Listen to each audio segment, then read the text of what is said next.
And welcome to Blackfeather Guild.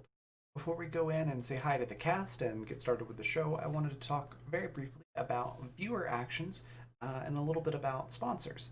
So first off, there's a number of ways that you can actually actively participate in the show through viewer actions. One of the easiest ways to do so is through retweeting the game tweet.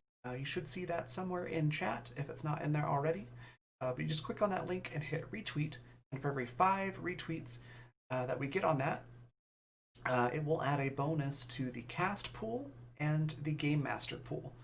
Now, in most cases, that's going to be an extra d6 that they can add on to any roll. Basically, a great way to use that is if a player is almost meeting a DC, but they're just not quite there, they can grab one of those d6s from the cast pool, roll that, and then add that to their roll. Basically, is how that works. Same with the GM. So that's one of the easiest ways that you can participate that way. Another way is through guild coins. That's our Twitch channel points. If you look at the rainbow colored icon, it should have the Blackfeather Guild crest on it. It should be right below your Twitch chat box. If you click on that, it'll show you all the different things that you can get with those. The biggest one being plot points. Now, plot points, you can see an example right over here. They all work pretty much the same way. It's just a matter of how big of an impact they have. So for the example, and we've got 2 plot points, the player of your choice gets something moderately helpful or unhelpful. Enter any suggestions for the GM into chat, or you can have the GM come up with something entirely on their own. So just choose if you want it to be helpful or unhelpful to the party, and that's kind of how you can use them. You can throw in your own suggestions as well. How those work: 1 plot point is something trivially helpful or unhelpful. 2 is moderately, 3 is very, and 4 is very to the entire party. So if you want to do something to help the entire party or really throw a monkey wrench in their plans, 4 plot points will do that. So that's guild coins. And then finally, we've got donations. So if you want to help out with keeping the lights on in the place, so to speak, there's a number of ways that you can financially contribute. One of those being coffee.com/Raven or Raven.rocks. You can see both of those examples down there at the bottom. Those are the addresses to do direct donations. You can also do Twitch subscriptions or bits. Those work the same way. And then finally, Patreon. We've got a Patreon, which you should see in chat here any second, if it's not there already. And our Bard tier patrons and higher get credits towards viewer actions every month that they can use on any show that they would like. You just have to let us know in chat how you want to spend those, and then we'll hand those out. So some very cool stuff. Before we hop over to see the cast, one last thing to mention is a couple things on this chart here. We've already covered the D6 and the plot points, but the triple crits, what that means is you can gift auto critical successes. And you can, it's triple because you get 3. You can divvy those out however you'd like. You can do 2 to the cast, 1 to the game master, all of them to the game master, however you want to do it. So they work much like the D6s. The cast members just grab that when they're available and they really need them and use them. So it's pretty cool. And then finally, the last one, introduce an ally or enemy NPC. Just give us a brief description of what you want this character to look like, kind of their character concept and a name, and let us know if you want it to be an enemy or an ally to the party, and the GM will basically take that and run with it. So really cool ways that you can participate. Lastly, I just want to take a quick moment to mention our sponsors. If you look at the logos down below, that's who's sponsoring this episode, and we'll talk a little bit about that before we introduce everybody as well on the next scene. So yeah, check all this stuff out and thank them for supporting us, and thank you for being here and watching. Let's go say hi to the cast.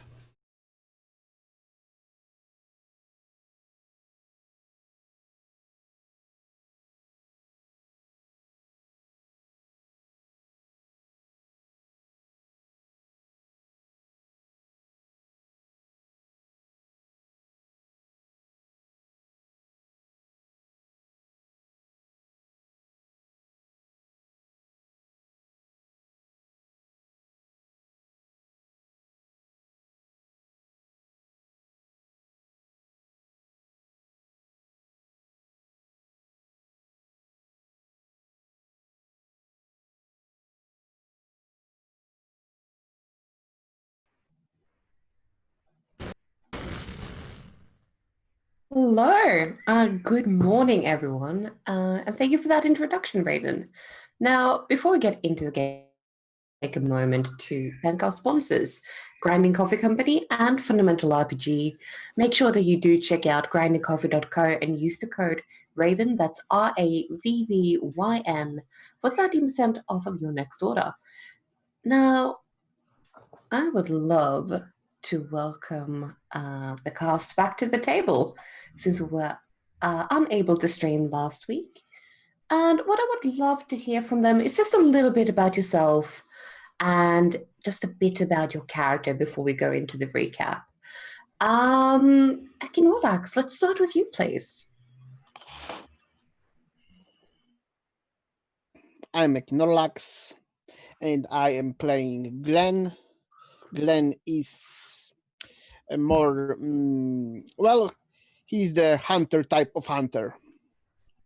He uses the most mundane ways to hunt, the guns. And also he's the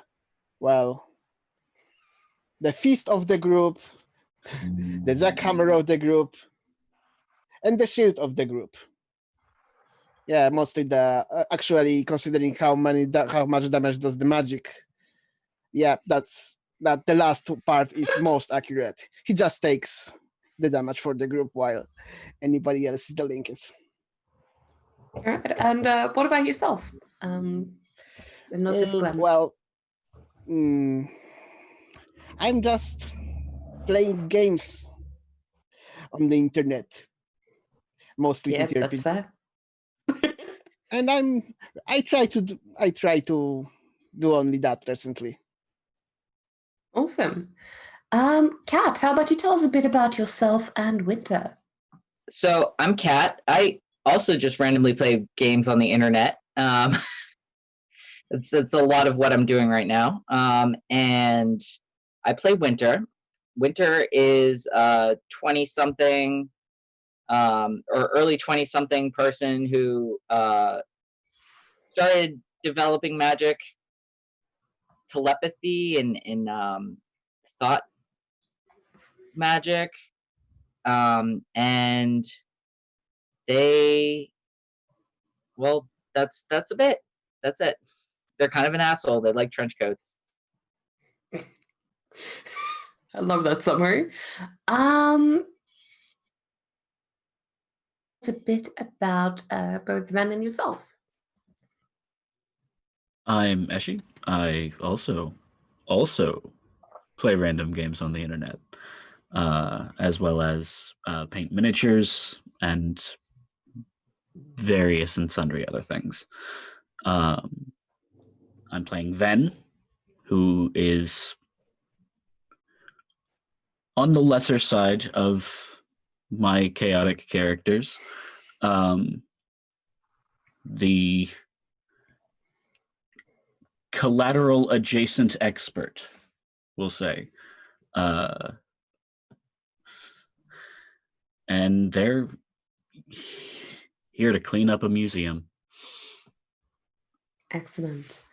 Pa, how about you tell us a bit about yourself and Ryan? I am Par. I sometimes play random games on the internet like everyone else here. I also write, writer, write sometimes. I'll be playing Ryan Fortune, resident master of magic. Basically the arcane shield of the world, if I may be humble. And not happy currently. Not a happy hobo magician currently. Although regular magician, since I am cleaned up for this mission. Sounds about right. And yeah, I'm polished. I almost launched into the spiel I give on my own channel, but that would have been weird. I play random games online too. Sometimes there's even a schedule. And yeah, for this game, I play the rest of the universe. So because we've had a week off, instead of going straight to the intro music and the introduction, there's going to be a bit of a recap of what happened last episode. Now, Ekinolax, you were so kind enough to volunteer to do this recap. So what happened last week? Yes, our characters, which I think I need to explain that they are hard to describe because that is this system. They are weird. We are just a bunch of weird people in weird place, in weird times in their life. And this pretty much describes how we happen to be where we are. One of our friends, Ryan, has run into trouble with Council of Magic, Council of Wizards. And in our past adventures, we had some shenanigans with teleports that might be legal or not. And I assume that's not the only thing they had on us in their paperwork. So yeah, we've run in some trouble with the magical police, and we have to pay our debt to the magical society by solving a mystery for them. The mystery is in the shape of some museum in nondescript part of world. The museum is stuck in a time loop because something very bad is going there, and time loop is only way of containing this problem. But we need to solve the problem, whatever this is, because they weren't kind enough to tell us what it was. Probably because they don't know. By they, I mean mostly Agatha Humphreys, the very stern lady, who, well, I think she doesn't like us. I love how all of you have decided to take her her lack of love personally. So yeah, we landed in this museum stuck in the time loop. We've run some experiments to establish the parameters of physics. Some were innocent, some were less, and they involved knives and people trapped in the loop. After establishing the parameters of the local space and time, we decided to start exploring the museum. We split. Ryan decided to venture this, to brave this on his own.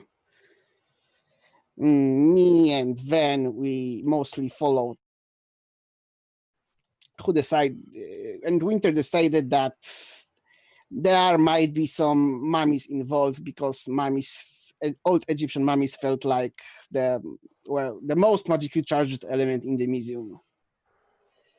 And so far, the exploration hasn't yielded any results, except the appearance of dark creature from Vance past and Vance and Ryan's past.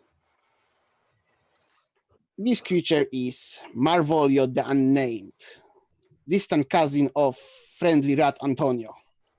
Very distant because it's the huge rat who is just biting through the doors.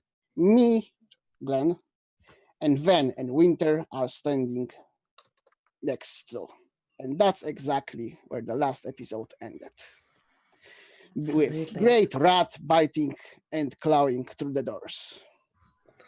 That is indeed the cliffhanger we left off on, where Marvolio the Unnamed has just begun breaking through this door. And that is when our theme music starts to play. And the introduction to this TV show, the same familiar sounds as you've heard so many times before, begins to play. And what I would love to hear from you is, what is your action shot for this week? And this time, let's start with Ryan. So Ryan is in the middle of a forest somewhere, holding a sword into the sky. And you get a little confused because you look at him and he has a big, long white beard and his hair is white. So he spins the sword and he tries to slam it into a rock, but the rock just splits and it gets stuck in the ground and he can't pull it back out. So he kicks the rock, probably breaks his toe, and just gives up, walking away. All right, the music swells again. We see some flashbacks to previous episodes. And then we tune in for Ven's action shot. It's a dimly lit, like, internal structure, like inside of a barn. And Ven is standing next to a very flickering lamp, about to go out, holding a holy knife with the little brass knuckles, and looking very stern. And then it turns around their shoulder, and there's a rat about that big, staring back. But it's a normal rat, and Ven is clearly being paranoid. The music swells again as Ven's action shot ends, and the camera instead zooms in on Winter. Winter, what is your action shot? It would probably be the last scene from last time we played, and it's Winter is standing in front of a door that gets ripped apart or like broken by a giant rat, and Winter's kind of like wincing like a little bit and trying to wish really hard. Excellent. And the last action shot for the day as the music works its way up to the crescendo. Glenn, what is your action shot? This action shot happens in slow motion.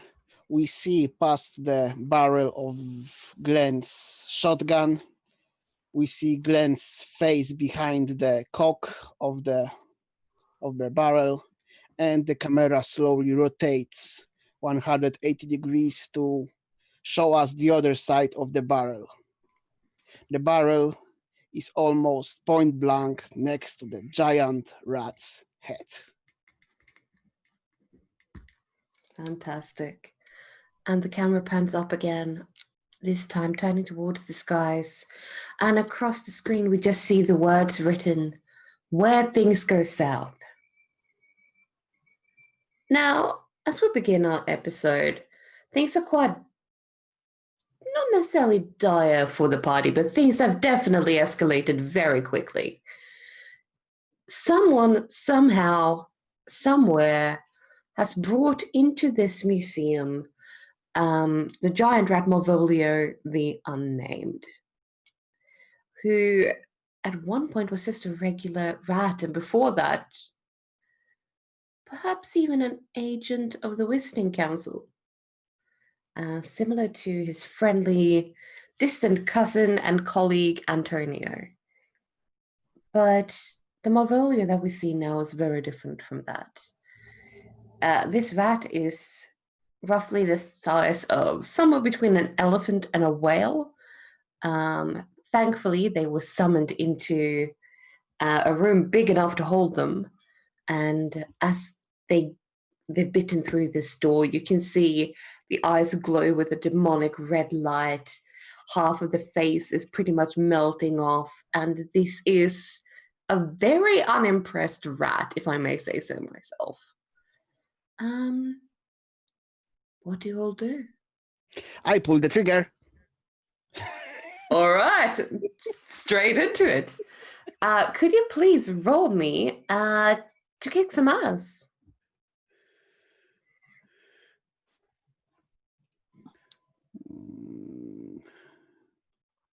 Oh no, that's this button.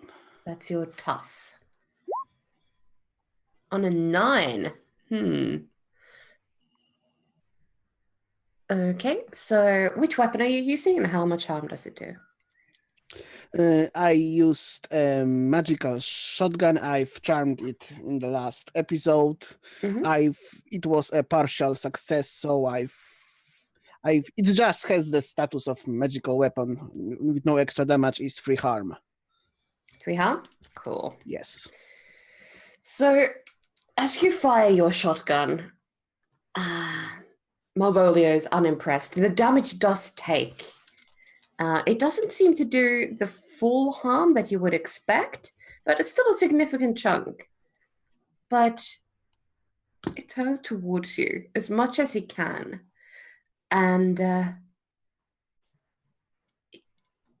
you might expect that he'd go after you with a bite or maybe a claw, but what he does is that he looks at you dead in the eye, and in a moment of surprising calm, just breathes out what looks like green flame, and you take 2 points of magical harm. Oh my god. All right, what are the rest of you doing? I would love to throw up a wind wall using All my right. combat magic. Yep, is that so? Who are you trying to shield? I want to put it in front of just the rat. Okay. Yep, so the breath weapon does go off, but could you please roll me to use your combat magic? Right, and when I use combat magic, I roll to kick some ass with weird instead of tough. Yes, it's a weird roll. Let's see. Nothing forward. Nice. 12, 9.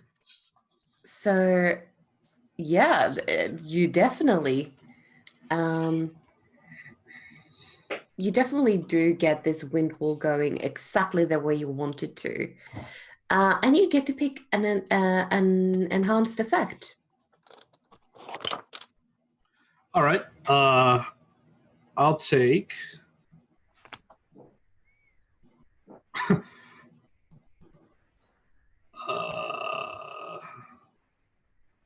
I'm going to take you completely hold the advantage. All hunters involved in the fight get +1 forward.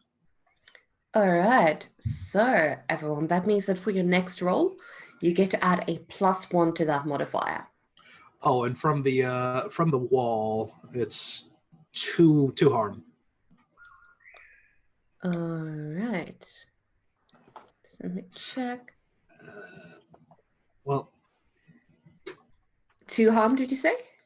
yeah. This the wall also has 2 armor. Okay, then there's 2 armor. Excellent. All right.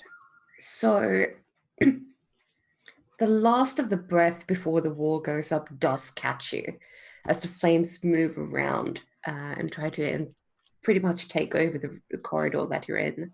So you do also suffer 2 points of magical harm. Mm. Keep in mind that any harm that you do take might be reduced by the type of armor you're wearing. Oh, armor. What's that? So keep in mind that because it is magical, regular armor is going to have a hard time holding up against it. Oh, I'm wearing enchanted clothing, but I feel spray of fire. It's not really. I mean, So if you my- want to take more harm, you're more than welcome to.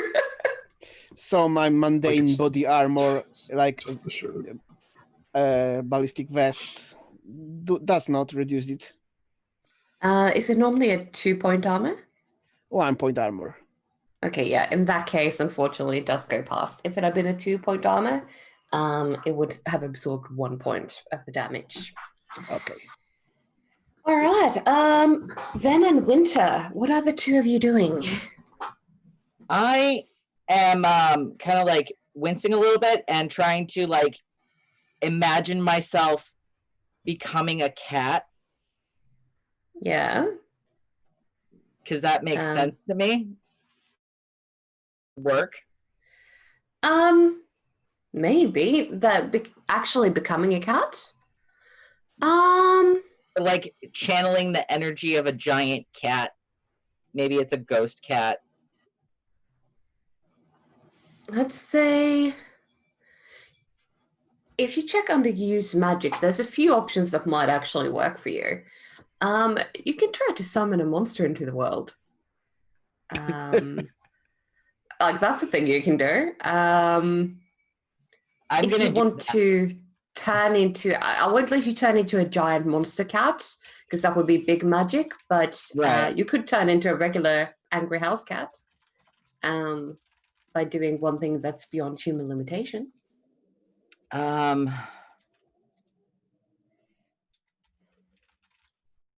can bring a monster into the world.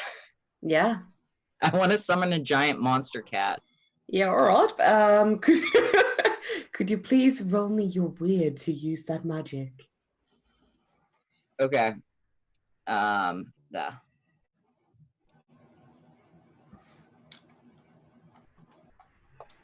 Do I get the one going forward? Yes.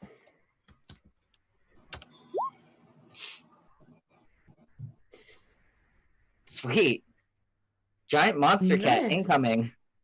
Yeah, absolutely. So you summon a perfect giant monster cat.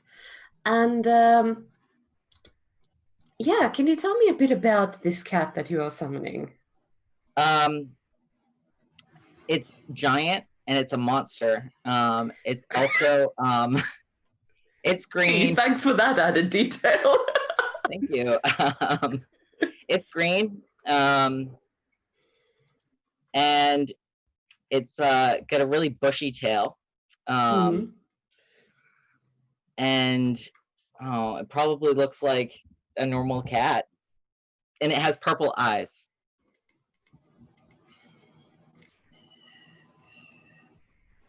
And it's totally about to attack this rat.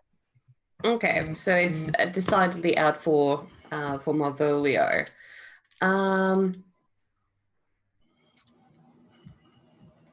Okay. So what I'll let you do while you are in control of this cat, gosh, that's a weird fourth wall break right there. How does it go after Marvolio? It's gonna try and pounce on it with claws. Okay.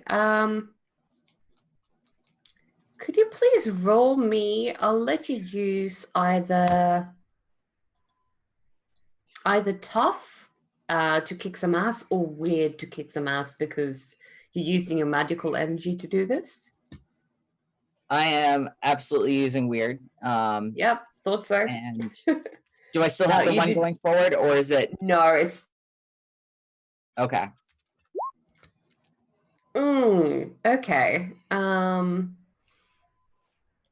So this giant green cat, oh sorry, monster cat, goes to dive for Marvolio, and unfortunately, the wind wall gets in the way. Oh. And this is like a cat running into a window. Yes, that is a perfect description of what's happening. Ryan, what happens when something runs into your wind wall? Well, for the wall, so it does harm. And Okay. if it's hitting it and does damage, potentially break the wall. So Okay. it's a wall, and it's wind, and the armor's only 2. So Okay. Thankfully, the armor does stand up against this cat's attack, but the cat has taken a bit of damage this turn. Thankfully, the wind wall is still keeping Malvolio at bay. Ven, what are you doing? I'm going to troll through the memories of my dark past with this Mm. enormous infernal rat to see if I can't work out anything about the demonic influence corrupting it. Ooh, that sounds like you're using one of your special moves. Yes, it's weird. There we go. Yep, so could you please roll me your weird dark past? There we go. Just need to look up what it does. Perfect. So, oh well, on a 10 plus, which is definitely, a 12 definitely falls into that category. You do get to ask 2 questions. When I dealt with this creature, what did I learn? You haven't seen Malvolio in a while. In fact, when was the last time you saw him? Probably 4 or 5 years ago now. And was he a person? Was he a rat? Oh, he was a rat by then. Okay.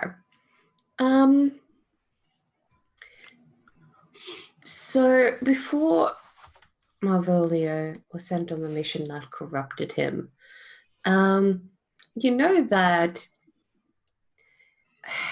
he was being a bit worried. Even in his rat form, you could tell that he was anxious. And Antonio, his distant relative and close friend, was doing everything he could to seemingly soothe Malvolio's anxiety. But whatever he encountered on his journey, he knew that it was going to be dangerous. And, the old standard, what black magic do I know that can help in this situation? There's a few options.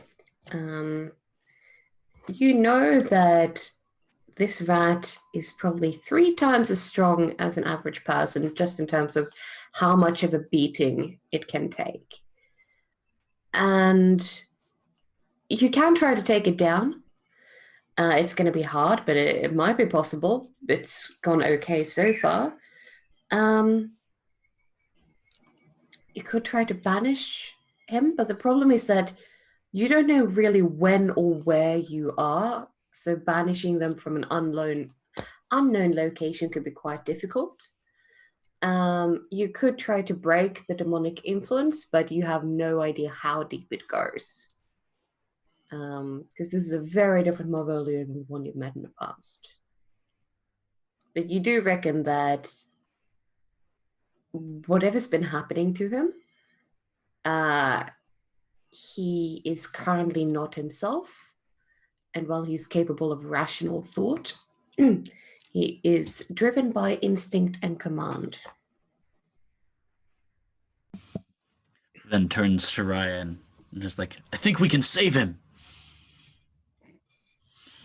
Really? Well, we better do it fast because this wall isn't going to last forever. I'm going to be honest. Follow my lead. Wait, save him? Is he sentient? Used to be a guy. Then he was a rat, and now he's a demon rat. I think we can at least solve the demon part. What if I talk to him with my brain? Now you tell me that. That probably couldn't hurt. Well, it's probably best to keep him distracted, if nothing else, for the moment. Okay. Okay. He is still a demon rat. I try What to do you do all that. do?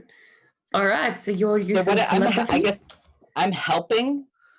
I'm helping by being distracting by using telepathy. Okay, so a few different steps to that. So, okay. In order to distract Marvolia with your telepathy, I will need you to roll to manipulate.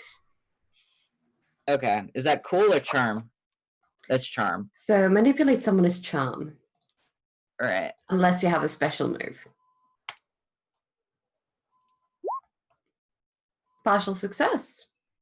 And keep in mind, whenever you do roll a failure, so that's a 6 or below, you do get to mark experience. Yeah, I got 5 now, Um, so I should pick a new thing. But anyway, so, I'll do that in the background. okay, excellent. Just make sure you let me know what you pick, especially if it's something like a whole new move. So here's the thing. What do you say to Marvolia? Hey buddy, what's up? Hey, I heard you're friends with these guys, and you're having a rough time here. Let's talk about this. Also, let's not destroy the museum or us, please. Marvolia looks at you, and in your mind, you do hear. It's almost words. It's very. You can hear the meaning in it, but you can't really say that it's human voice by any means. And what you hear is, get rid of the cat. The tot. The cat. The cat. Oh, the cat. I thought we're back to the mummies again. Sorry. Sorry, my microphone hates me sometimes, That's as fine. does my voice. It's 6 in the morning and I haven't had a full cup of coffee yet. That's fine. Let's see. Maybe the cat just wants to play with you. Maybe the cat's friends. We can be friends. Everybody can be friends. So I should explain mechanically what's happening, because that was a partial success that Winter rolled. Effectively, they'll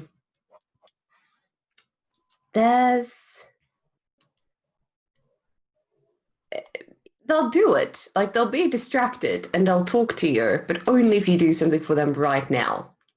Oh, right. And yeah, so that's mechanically what he's asking you to do, is to get rid of this cat. Because even if it's not super powerful, it's still a rat looking at a cat. I tell the cat, hey cat, go hide behind that wall over there.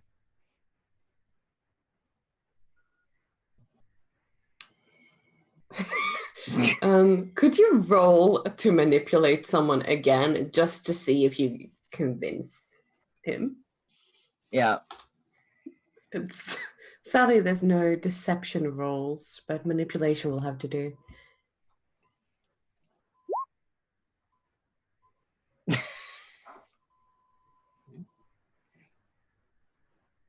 It didn't fail. It's another partial success. Right. How are we going to do this? You can definitely tell that Marvolio realized you didn't banish this cat. He didn't ask me to. That's the thing. He sort of...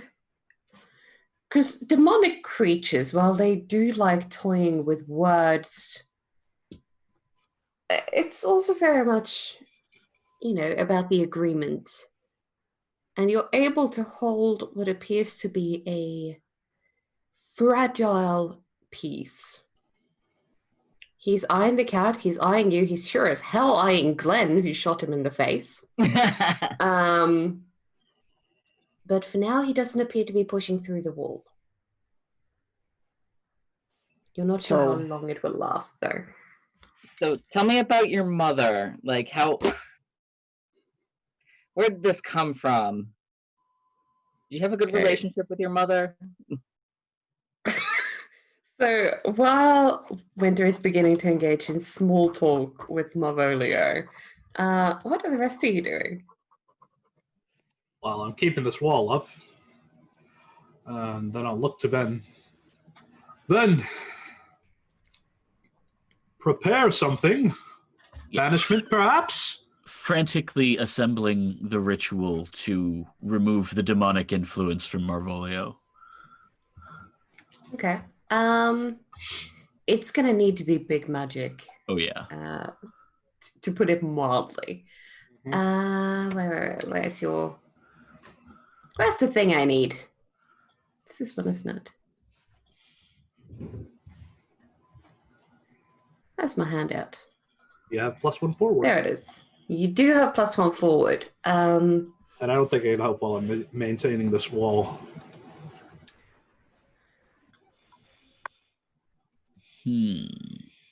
I could if I get some instructions that I should, because magic is never something Glenn thinks about on his Okay. own. Here's the thing. This is... You're in a very strange situation because you are inside effectively a bubble of extreme magical energy. That's making it harder. This is also not your standard demonic possession. Whatever this is, it's deep and it's powerful. In order to pull off big magic, you'll need more than one person. It's going to take you a few hours to put this together. And there are dangers that may arise because you need to make contact with the demon. That's a lot. It's, yeah, this time big magic means big magic. Marvolio, do you want to be out from under this demon? Marvolio, being a rat, does not reply. I'm repeat telepathically.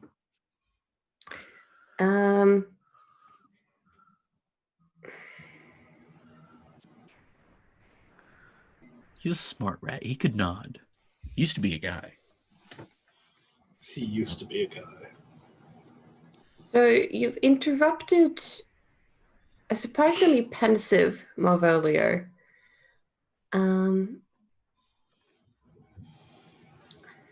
And you may have almost broken through. You do have a feeling that Marvolio, just based on the reply that he gives Winter, doesn't seem convinced that it is possible. Effectively, the one word, Winter, that echoes in your mind is eternal. Eternal. Does eternal mean anything to anybody?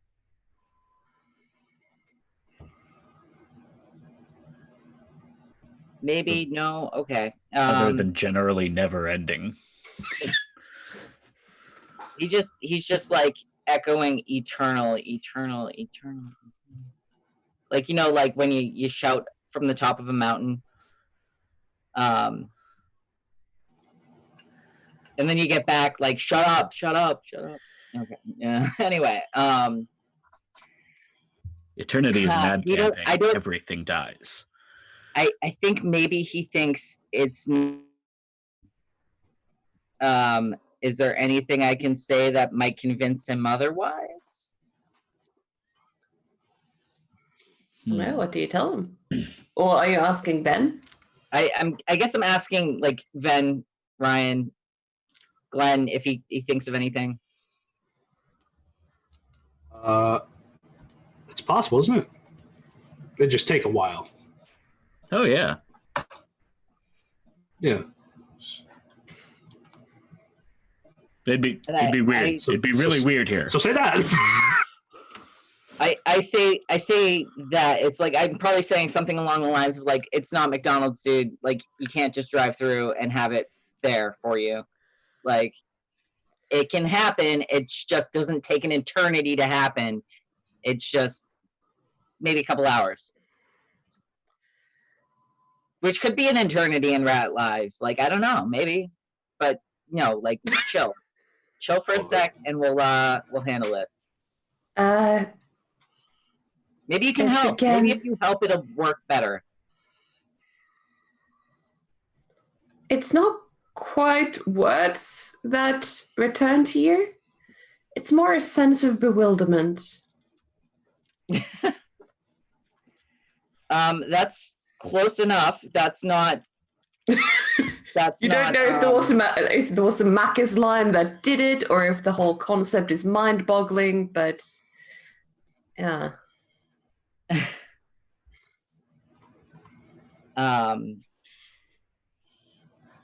Yep. Then I might go back into distraction tactics and say, like, have you ever been to a McDonald's? Like, I don't think you can go anywhere in the world and not have a McDonald's like within 100 miles of you. I immediately start instructing Ryan and Glenn as to what needs to be done to set this ritual up. And signal to Winter, just keep it going. We'll work it out. Ryan, how long does your wind wall last? You know, doesn't really say a time. So, how long are you normally able to hold a spell? Especially if you're multitasking.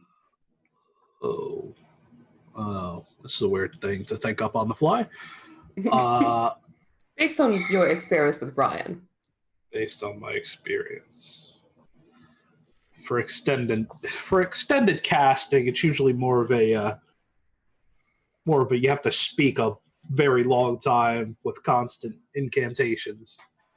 For combat magic, it's kind of like that. It's kind of like that. It's the whole sort of multitasking thing where, one hand and your eyes on that, and then you've got one free hand to move things. Is that the kind of thing we're talking about? It's pretty involved. I have a little magician staff. I'm making gestures the whole time. I'm speaking actively as I hold this wind wall up. All right. So then you reckon that because Ryan has to focus on that wind wall while it is up, he is going to be of limited use in preparing the ritual. That's fine. Glenn's a handy fella. We can make it work. I'm usually very good at big magic. We can switch roles. Me and Ryan. I will take care of the rat. 3 words. Experiment with sugar. That taste remained. I will run to the cafeteria for some hot dogs or something. Like where your head's at. Oh. Okay. So wait, what part of this is us switching roles? Do you tell the others that you're running away? Or No. what you're running away to do, I should say. No? Okay. No, I say to Ven that when I maybe to distract the rat, I maybe bring some food.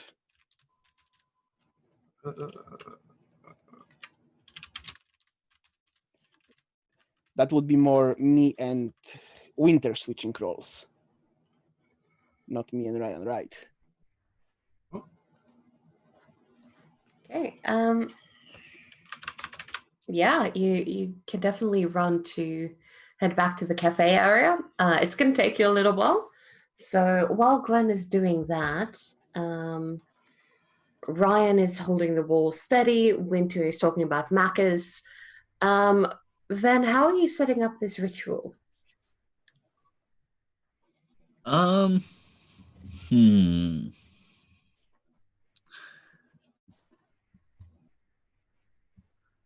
Probably, well, let's see how prepared I am today. Fantastic. I like it. All right. Digging Roll your preparedness, please. Digging randomly through overalls. Nice. Woohoo. With a 10, I believe that's an outright success on Yes. this ability. There's your character sheet. Preparedness. Yeah, you have exactly what you need for this ritual. You don't know if it's a stroke of luck or if, I mean, you might want to tell them that it's a, clearly you knew you might have to talk to demons. Ryan's been talking about him a lot lately. He has, so it makes perfect sense. You have Always. everything that you need, just in your pockets. Now, Excellent. you do get to design what this ritual looks like and how you want how you ask the others to assist.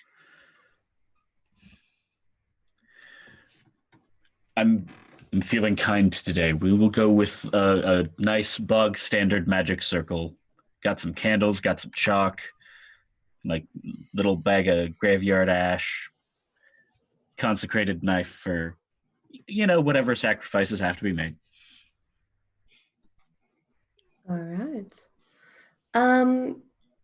Fantastic. So while you're setting that up,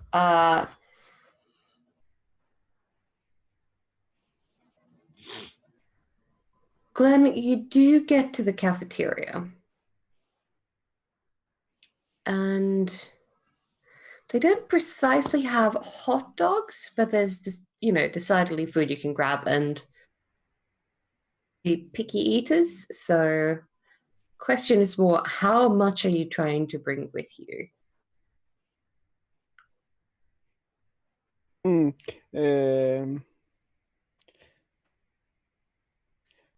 This was some.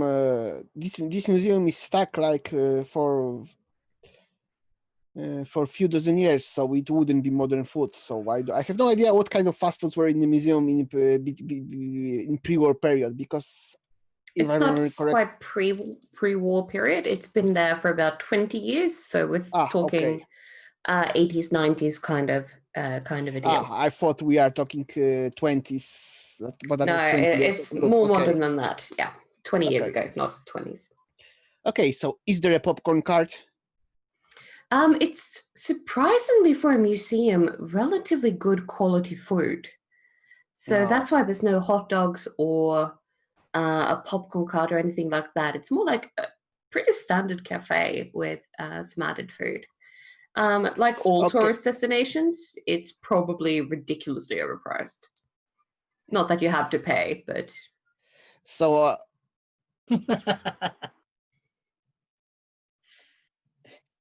so if sorry. Ignore me. If I drank sweet, if I ate a sugar cube, it stayed in my mouth. But if I take a rapid, let's say wrapped candy bar, it will disappear after a few seconds to reappear on the shelf. Have you tried? Okay, so I'm taking whatever container I can find, bucket,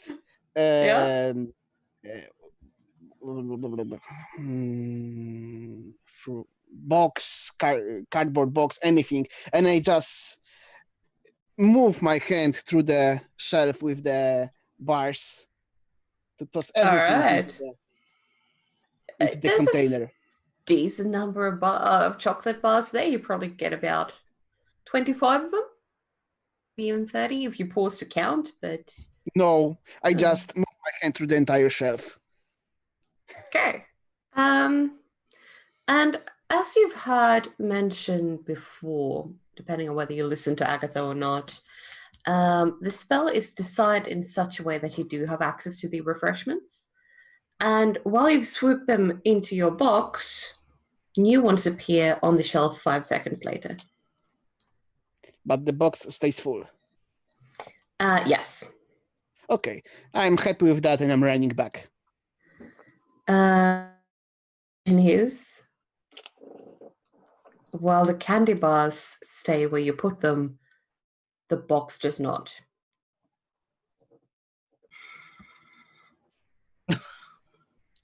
So they just drop on the floor? Yes. Okay.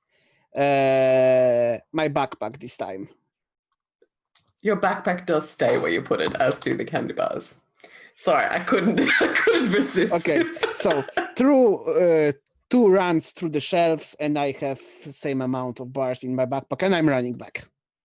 Awesome. Yeah, no. I love having fun with time magic, since, when you're introduced, you got to do fun little things with it. Winter, your conversation with Marvolio is not the most exciting conversation you've ever had. He doesn't seem to know what Macca's is. What? And he doesn't I'm obviously understand why you're explaining to so him outraged at it. entire history of McDonald's and how it was inspired by Henry Ford's conveyor belt theory in terms of cooking and processing food in a efficient manner, and the McDonald's brothers totally revolutionized service, and then Ray Kroc came in and tried to do like the franchise thing, and Ray Kroc was a real estate agent, and the reason why there's McDonald's everywhere is because Ray Kroc, who was a real estate guy, screwed over the McDonald's brothers and just like made sure there was a McDonald's on every corner. Can you please roll to manipulate someone, and I'll give you a +1 to that roll. Okay.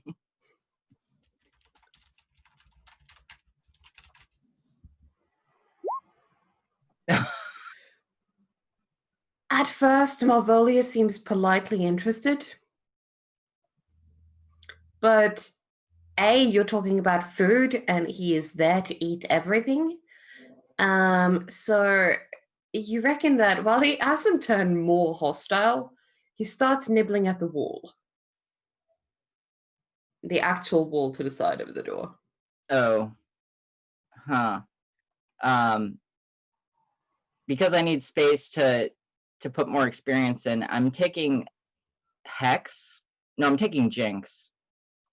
The Jinx move. Yeah. I'll double check what it does, but that. If it comes up, I will mention it. Cool. Okay. Yep, I remember that one. So yeah, Marvolio is still keeping the agreement, but he is decidedly not distracted anymore. This is just a matter of being polite at the moment.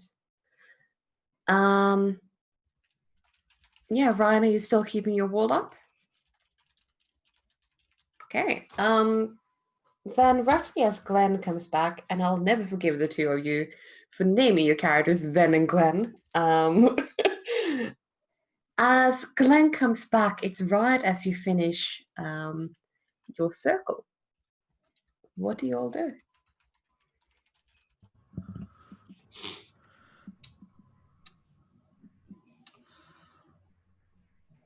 I keep this wall up. I'd probably say something along the lines of, "Are you even listening to me?" He doesn't reply. He's doing the rat equivalent when having no clue what you're talking about.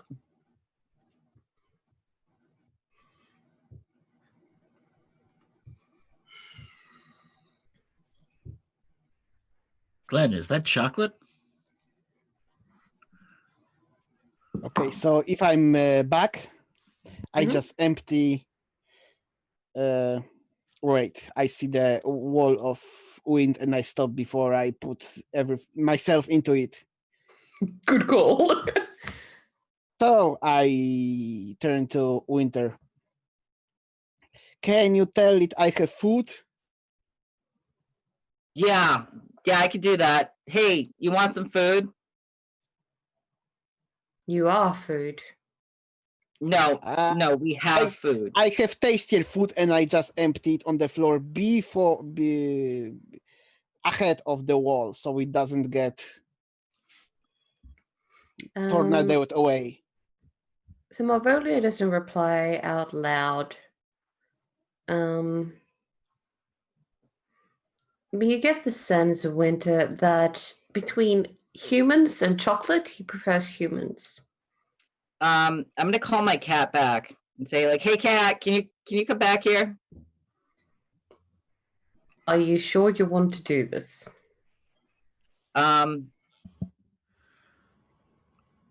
I was until you asked.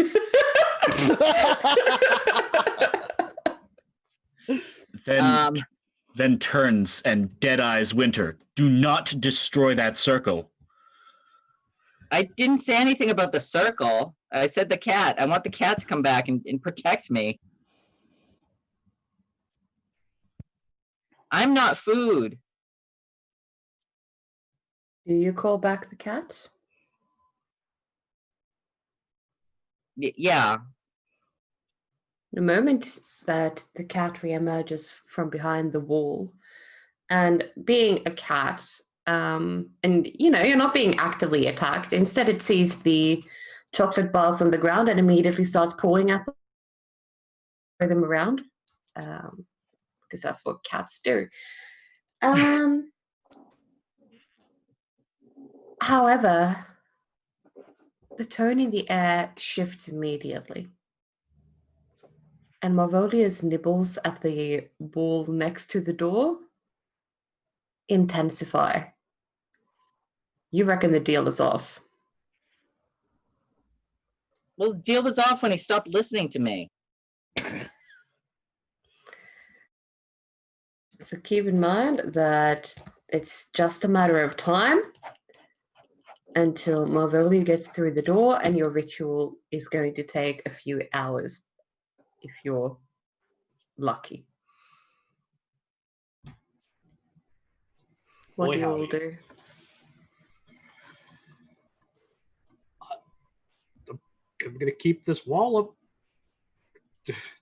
till it's no longer useful. So at least we have food. I think I want to mount the cat like a horse. Yeah. And just like I'm gonna like hang out on the back of this cat. I'm just like, how realistic is this cat that you have summoned? It obeys simple commands, but the question is, will it let you ride it? Can I roll to ask if I can ride it? Okay. Are you asking before you get on? Because I'm gonna ask the cat if I can get on before that. Okay, I'll allow it in this instance, but next time, if you say you do something, I'm gonna count it as done. Okay. So you can definitely use your telepathy. It's gonna have to be another manipulate roll because this is a cat, not a horse. Right. And it hasn't been broken in. Okay, it will do it, but you reckon that it's a case of it's not going to be very careful about, making sure that you stay on. And yeah, it's a sort of, you get to be on there, but beyond that, it's not going to help you out additionally. Well, it's going to let you climb on. It's sort of, I wish there was a cat riding skill in the game, but there isn't. That sounds like a acting under pressure role. Yes, that is what it's going to be. What do you mean the game hadn't foreseen this very specific scenario? So it appears that Marvolia is through the first layer of wall. There's a bit of insulation, and then there's the second layer. The insulation is going to go quite quick, but it's definitely starting to heat up. I reattempt the negotiation. I unwrap a bar and I toss it into the wind wall. I try to chunk it through the wall. Brian, how does your wind wall react to people trying to throw things through it?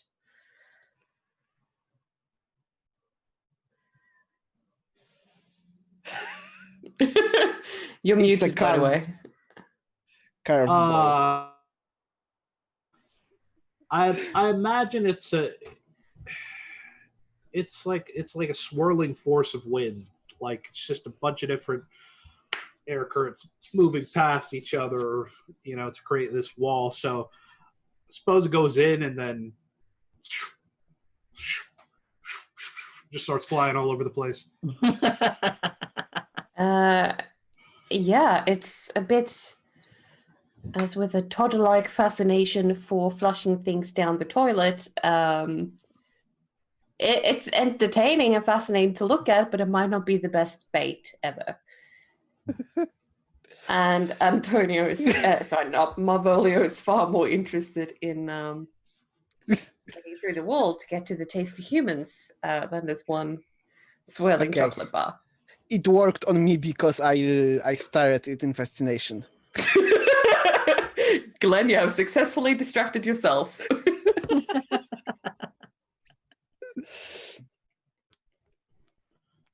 All right, so the circle is complete. Don't know if you want to do anything with it, but in case anyone is just tuned in, there's a giant demonic rat trying to gnaw its way through a wall. The door is covered by a wall of wind, which has a swirling bar of chocolate floating around in it. There's a giant monster cat with a bushy tail that is currently being ridden by Winter. And Ven has been drawing underground. That's where we're at. What do you all do? I do what I've been doing since the start. Fair. Lighting candles, sticking them down, doing weird chanty stuff. Unpacking another chocolate bar to eat it myself this time. Okay. Glenn, your blood sugar is a bit more stable. I'm petting the cat and probably scratching behind its ears. It allows it. It's busy toying with the chocolate bars on the ground, but pats are awesome. And meanwhile, Marvola is gnawing away at the wall. You reckon it's a matter of a minute at most until he's through? Well, that's fine. That's great. I'm gonna keep my wind wall up, but I will prepare to try to pull something else off for when he gets past. I'm reloaded. Time to reload the shotgun. Does anybody know Hold Rat? I'm not done yet.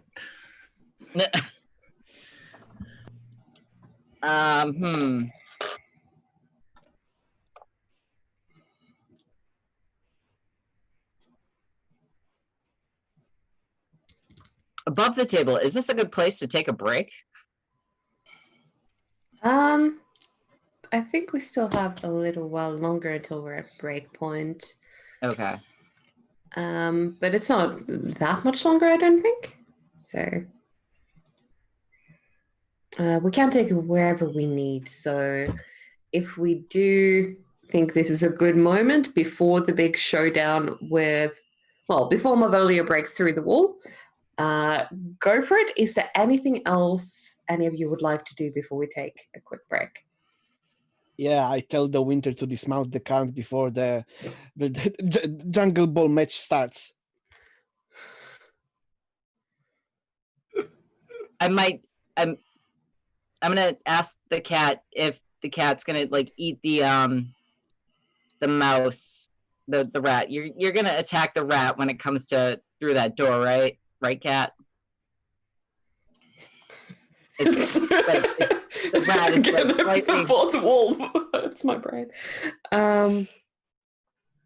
You get the sense that the cat will probably, if attacked, try to defend itself. But it's also think of a normal cat versus a possum that's larger than it is. It's in a 1v1 fight, it might not be able to take him.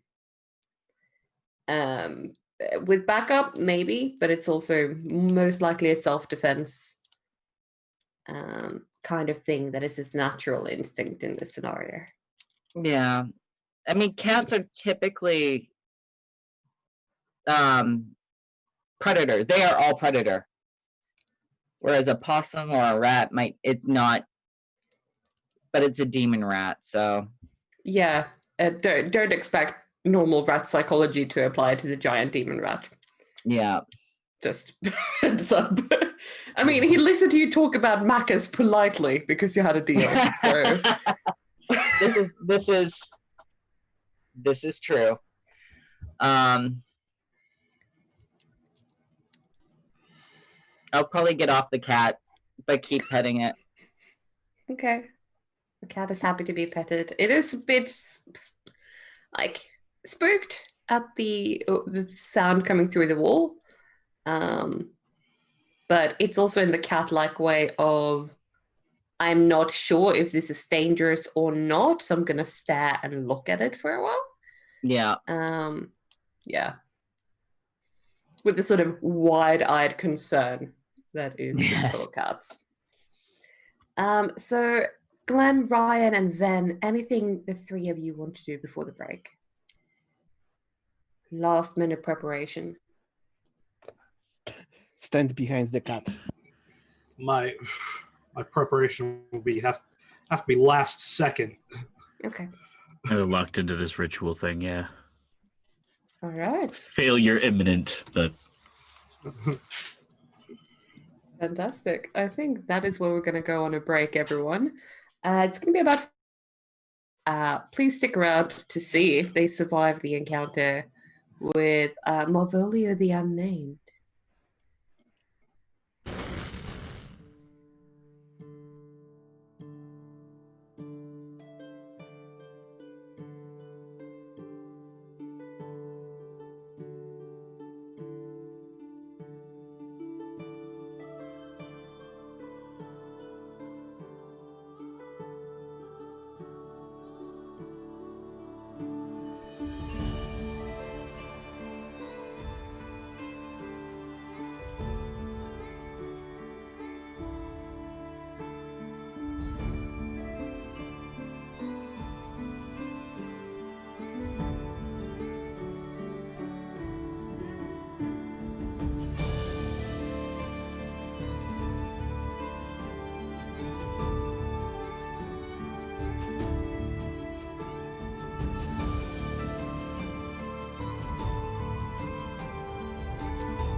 All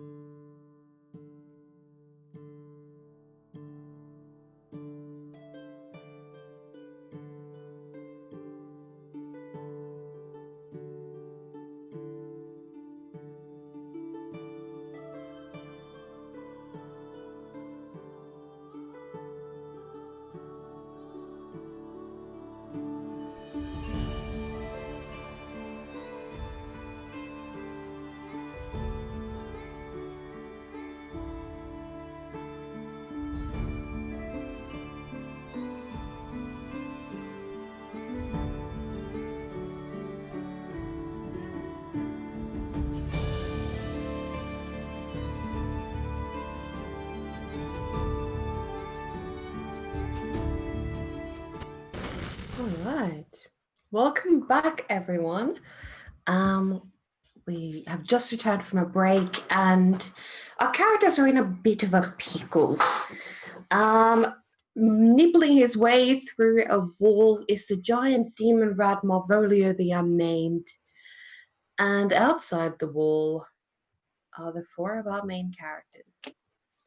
Now, you'd prepped a few things. You'd gotten on and off a cat. You'd brought chocolate and a shotgun.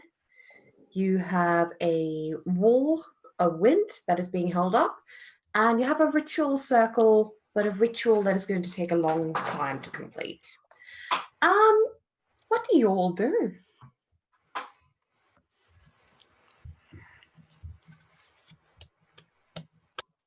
Hiding behind the cat and hedging my bets. Yep. Windwall's going to stay up to the last moment. I'm going to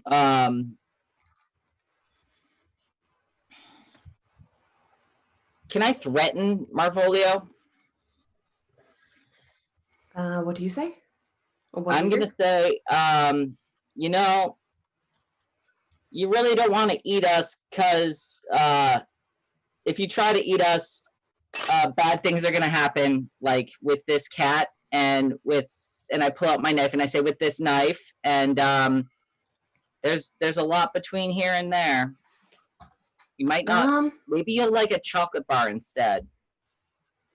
Roll to manipulate, please. Okay.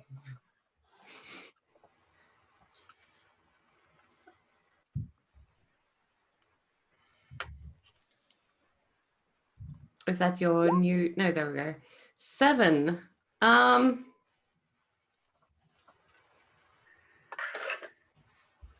It's a partial success. He hasn't stopped chewing through the wall, but he's definitely more weary about it, and might take a different approach once he's through. He's definitely, you've given him reason to think. Okay. Anyone else doing anything before he gets through?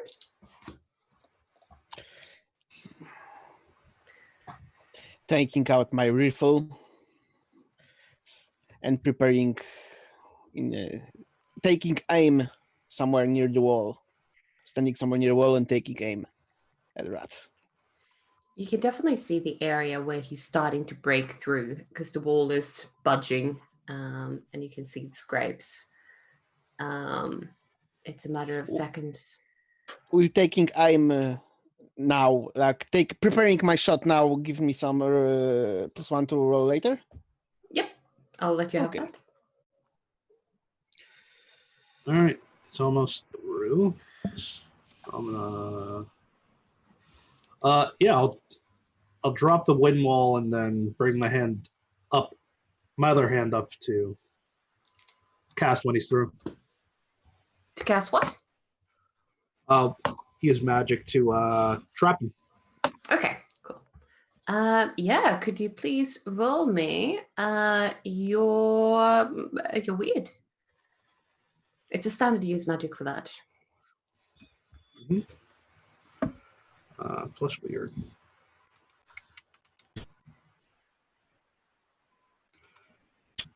Do I Do I add a +1 to this from my previous wall?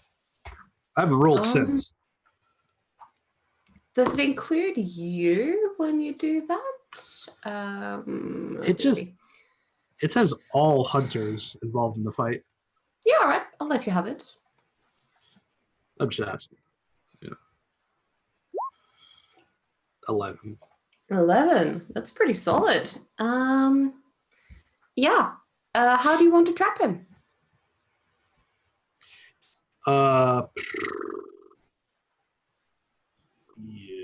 So I raise my other hand and shoot out some nice magic chains to keep them in place. All right. The chains find their place, and Marvolio is, at least for the moment, securely detained. He is going to try to break out eventually, so you have delayed it, but you haven't trapped him for all eternity. So if the wind wall, if the wall is down, I would like to take my shot. All right.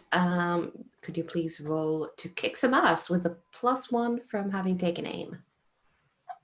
So that's your tough. Yes. 2 patience. Oh, come on. Ooh, on an Only 8. So you fire your shotgun.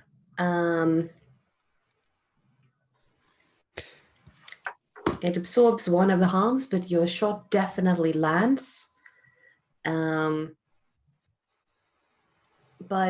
you've caught Malvolia's attention once again, now that the wall is down. And while he is trapped, and most of his attacks cannot be used due to the restriction of movement, he can still breathe.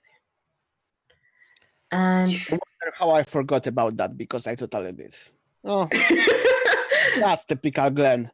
and Shot you first. see thing happen again with this green flame breath just burst from his nozzle, and you do take 2 points of magical harm. How many points of harm are you at? That move puts me at 4. That's pretty substantial. I hide behind the cat. and at the earliest possible opportunity, I attempt some first aid on myself. Yep, absolutely. I'll just see what everyone else is doing while you're working on patching yourself up.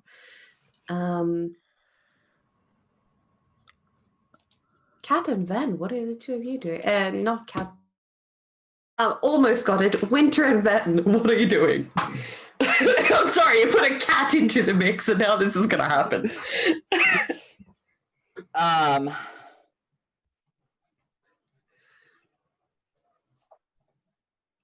Do I have my hunting rifle on me? Do you normally have your hunting rifle on you? I think so. If it makes sense to, that's part of my gear. If it's in your gear and you haven't, you had everything with you when you arrived. So yeah, it makes sense that you have it. Okay. I'm going to try and shoot Marvolio with the hunting rifle. Okay, roll me to kick some ass. That's tough.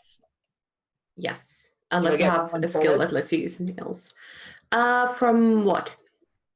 Was that the what Ryan's spell, or did he recast it, or? Oh no, it's a different spell. From before.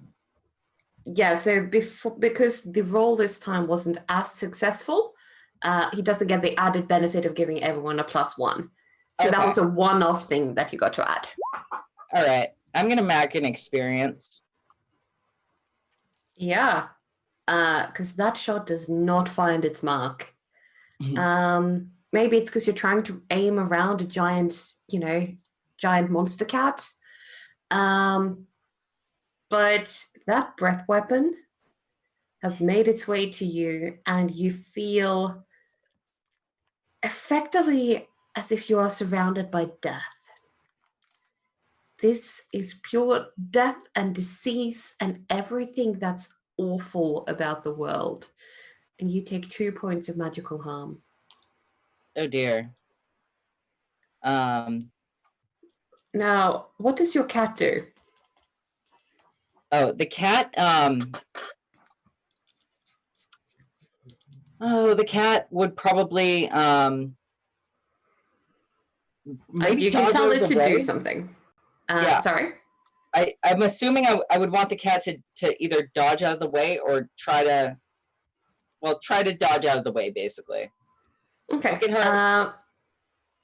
The cat is fine if it provided it doesn't attack, it doesn't trade harm for harm. Because that's part of the quirks of how Combat and Monster of the Week works, is that if you don't try to attack it, usually it doesn't try to attack you. Okay. That's also why there's no turn order. It's a bit of a strange system, but that's usually the basics of it. So if your cat dodges, it will be fine. Okay, cat dodges. Yep. At least in this particular instance, and because it is, I won't even have it roll to act under pressure, because it is being prepared for it, and it's very nimble. So I'll give you that one for free. Now, Van, are you still working on the ritual? I'm torn. I'm badly torn. Because Ven doesn't want to let Marvolio go. They're friends from the old days. But at the same time, people are shooting at him and he's the demon. So I'm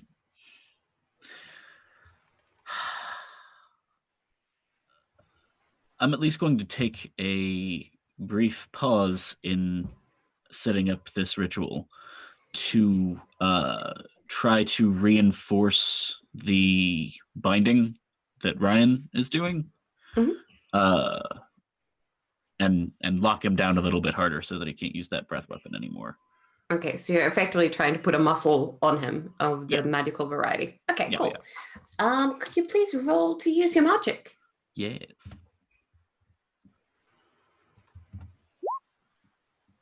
It's an 8. I've seen worse rolls today. So you do get to choose an effect, and it does sound like you are trapping a specific monster. Which glitch would you like to take? I'm gonna say the magic draws immediate unwelcome attention again because danger. Okay. Yeah. All of you feel immediately as if you're being watched.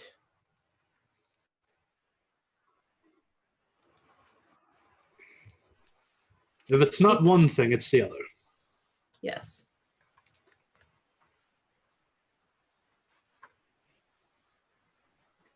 No, we don't have perception rolls, sadly.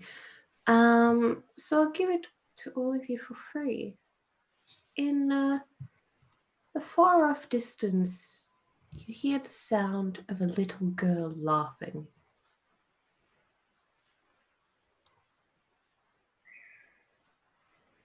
That's never good. Comforting. Yeah, we've seen that movie.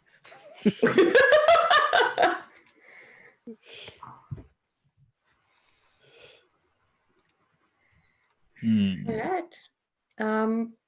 But Marvolio is effectively muscled. The chain's expanding, I'm guessing, to cover his nozzle as well? Yeah. Cool. I don't know why I keep calling it a nozzle. I'm not sure what the correct term is. Snout? I don't know. What do you call it? Snout? Yeah. Rat. I should have looked up rat anatomy and rat psychology before this. But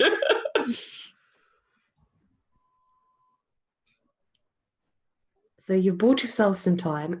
Glenn, you're trying to patch yourself up a bit, aren't you? Yeah, that's cool roll because that's my skill. And You do have a first aid thing, right? Yes. That's what I meant. Cool. Okay. On 7-8, it counts as normal first aid plus one of these. The list of...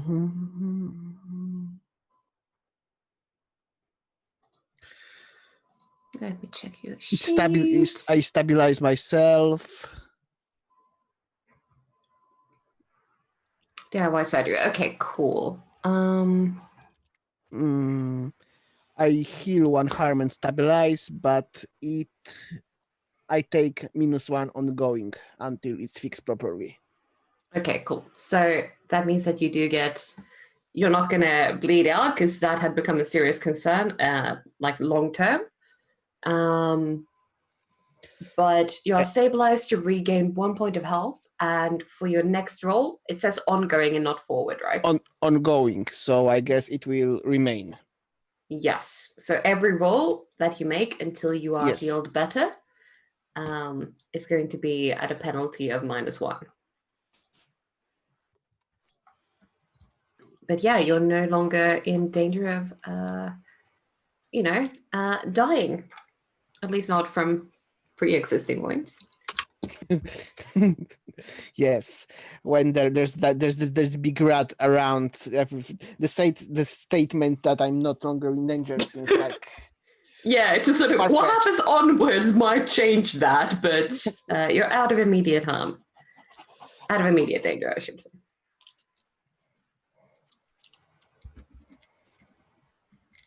What do you all do? For the moment, and I keep calling him Antonio, Marvolio is definitely restrained. The monster cat is, again, like skulking around. It's a matter of, what you tell it to do next. It's more confident now than it was while Marvolio was free.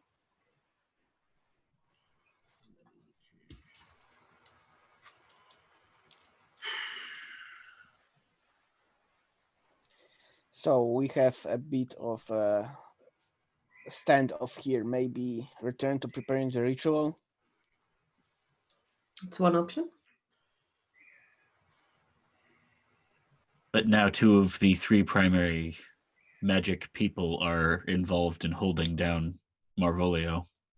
So Very the chains true. will it's not the same thing as a concentration spell.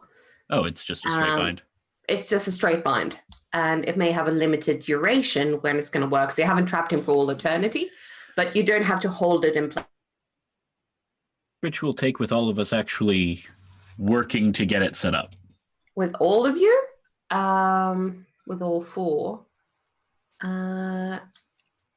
Probably another hour to make it and then 20 minutes to cast, roughly. Okay, so as soon as Marvolio has been at least moderately contained, Ven is going to step back and start shouting orders, giving clear, concise directions as to who needs to do what, and starting to get the ritual as thoroughly into gear as possible. All right. Do you do as instructed? What do you all do? Yep, right in. Gotta get Just like the old days in the boot camp. I mean, probably true, except for the demon rat. And the spell components, but yeah. I assume Ven is not capable of being like even a quarter of my evilness of my previous sergeant, so it's all good. All right, so you do get to solid work on the ritual. At the 30-minute mark, assuming all of you are helping out, if you're doing something else, please let me know. At the 30-minute mark, the bindings do start to break down. You can choose to reinforce them, or you can choose to do, a lot of things, but you're going to need your We know the attention. right choice here. We can save him. I I will attempt to reinforce. All right. So effectively, that's another use magic roll to trap the monster. You can do it. No,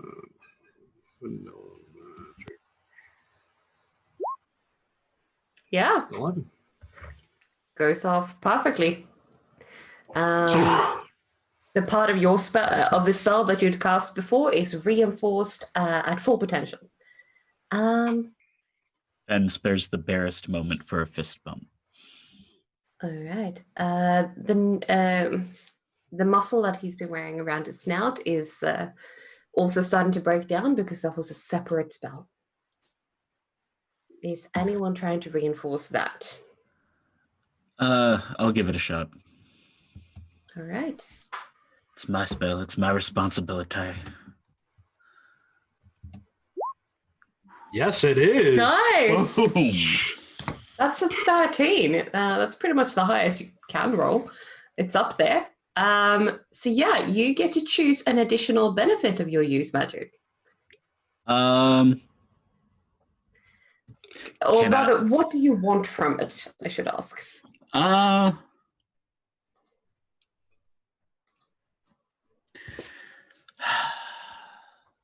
Let's go for simple reinforcement. It'll hold out a little longer. Okay. Yeah, absolutely. This spell is going to hold. You reckon that even if he'll probably be able to finish the ritual and the casting before the muscle wears off. All right. Excellent. So tell me, what does this ritual look like? What are you all doing? I am contributing blood. Okay. Then is that something that the ritual needs, or is Winter going out on a whim here? Sure. Yeah, blood's always handy. You can't go Alright. wrong with a little extra, whatever infused blood. Okay. Yeah, you contribute some of your blood. Legit. Yay. All right. So you make it to the 1 hour mark. The ritual itself is set up and everything. You can effectively begin to cast it. I do need, if you want to reinforce the bindings again, the muscle is fine, but the bindings for the rest of his body. All right. And I need someone to cast a spell for that, please. I will try to re-up once again. All right. Why not? All right. So weird again. Mm-hmm. All right. Yeah. The bindings are reinforced, and you reckon that at least Marvolio is not going to be a threat while you cast this spell. Love the way you say that.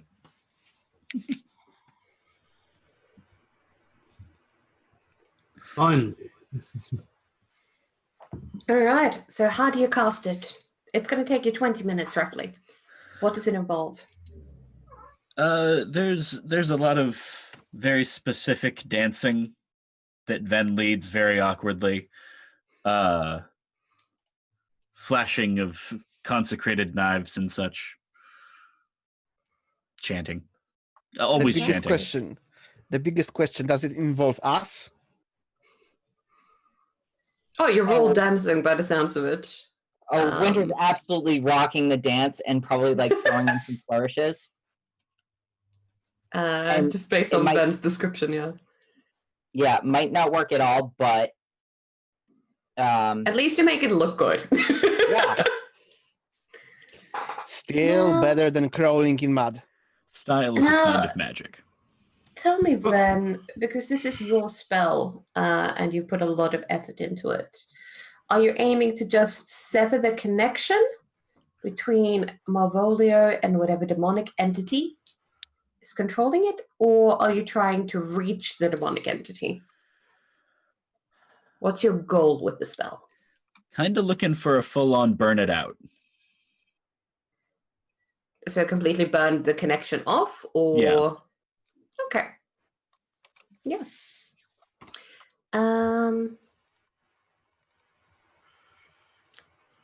As you all do this, because all of you are involved, I'm gonna need every single one of you to roll to act under pressure. Ooh. Oh, no. I know. Ah, I get to roll my sharp for that now. Hmm, Ooh. I would prefer to roll with weird than instead cool, but well, It's your cool. I'm, Oh, yes. I'm marking another experience point. Yep. I That's one sense some experience point for Winter. I sense some. Oh, come on! 0 with Solid. -1. You rolled your cool though. Yeah, that's still a 10 is really solid given your stats Yeah, on that. but that, why I can't roll high with my high stats, and that this happens when I roll my -1. See, Glenn's contributing blood too. It's just on accident. It helps the whole process. So, bloodletting. Glenn, you are fine. I'll get back to Van and Ryan. Winter, someone is playing with your hair. I pause for a second, and I kind of want to touch, like I want to grab or like touch the hand that is playing with my hair. As you do, all you hear is the same giggle as you heard before. And the area is cold, but you can't feel anything physically there. Now, Ven and Ryan, both of you rolled high enough to keep your cool that I'll let you decide what added benefit you want. You do notice that Winter pauses to reach up into their hair, threatening the flow of the ritual, so to speak.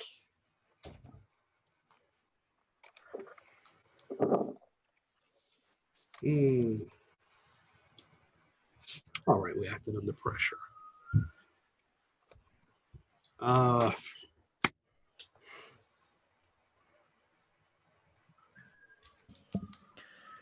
Can I use my extra to kind of snap Winter back into it and focus them back up?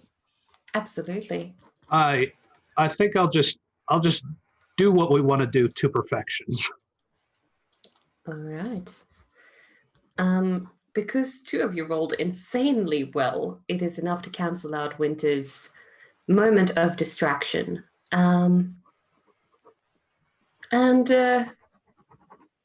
Spell goes off. And Marvolio, who's been sort of trying to get out this entire time, suddenly you don't hear the rattling of the chains anymore. And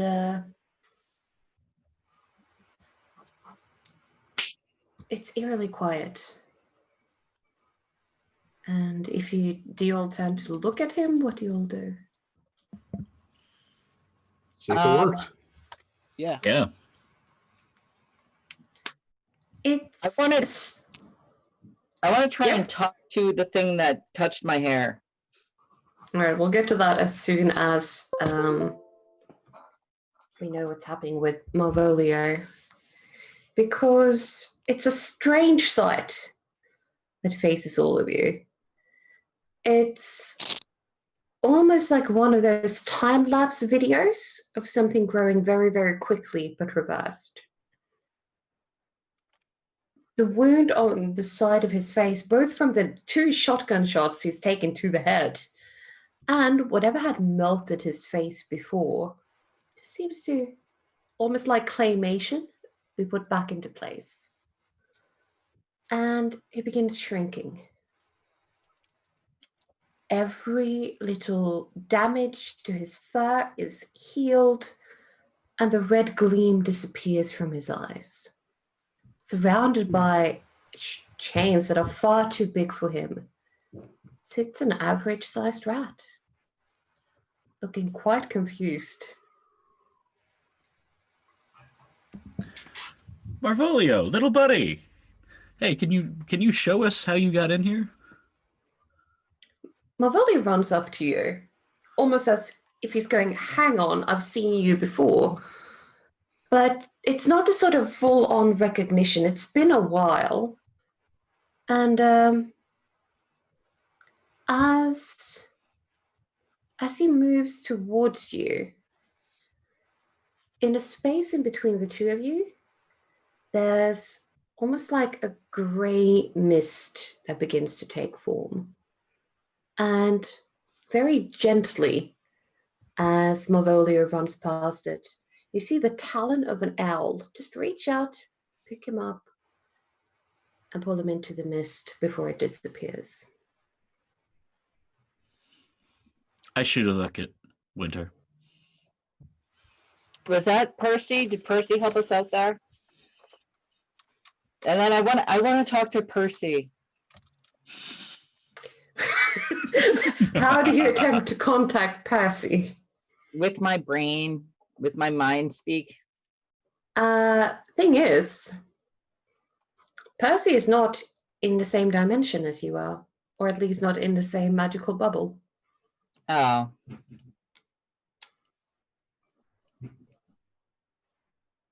However, Winter, there was someone else you wanted to talk to. Yeah.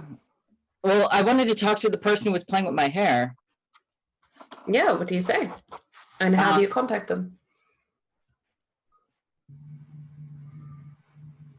Hi. Like I'd probably just like kind of direct my mind thoughts in like the direction I think I either hear the giggling or I feel the coldness, and I'm like, hello, can I help you?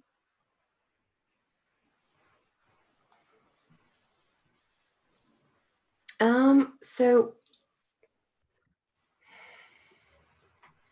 are you using telepathy, or is this more tune in that you're doing? You know, maybe it's tune in. It's up to you. I just need to know which one it is mechanically. Because both of them sound like they could be applicable. Right. I think mechanically it makes more sense for tune in. All right. So could you please roll me your weird?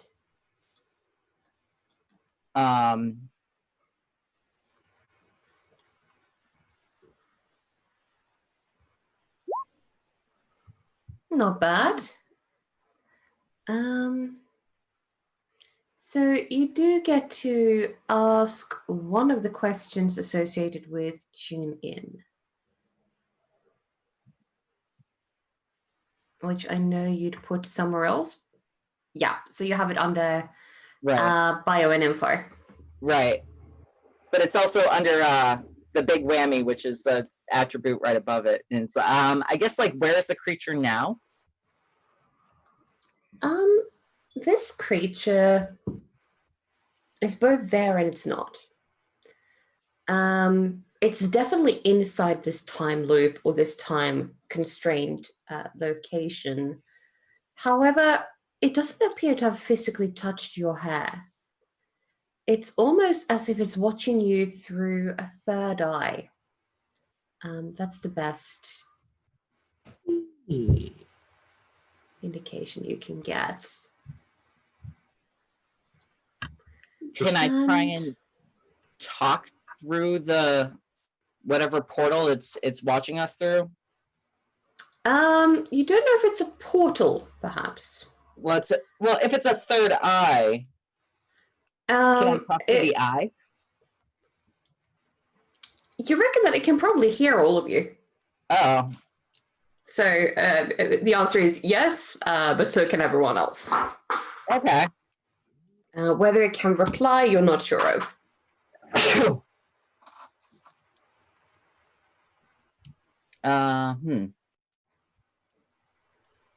Giggle once for yes, and twice. No, that doesn't work. You how do you know hear a if giggle is- far off in the distance at that.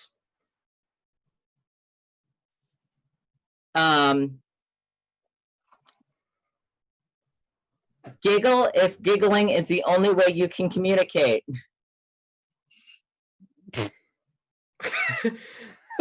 You feel effectively as if someone has taken a single finger and drawn around the sort of outline of your ear.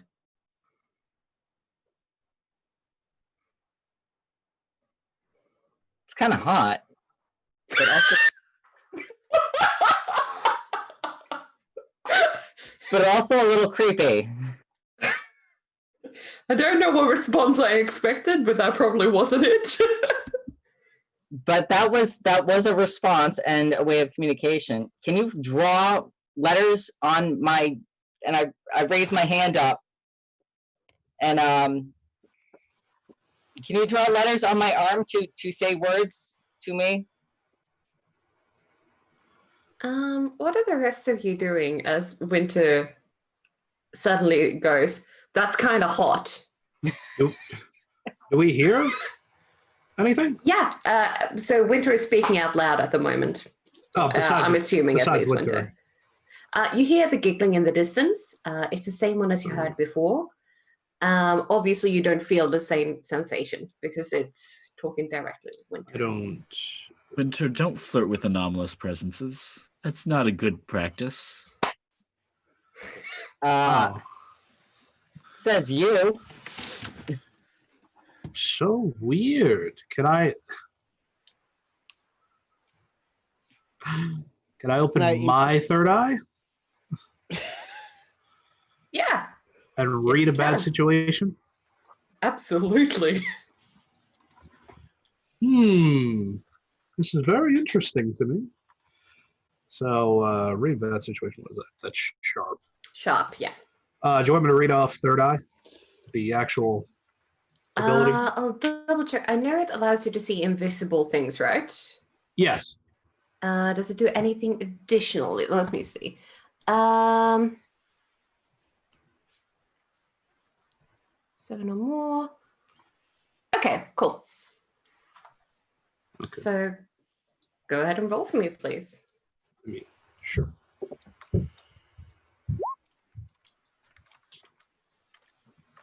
What's happening today? Magic and wonderment, man. Third eye open. 11. Ooh.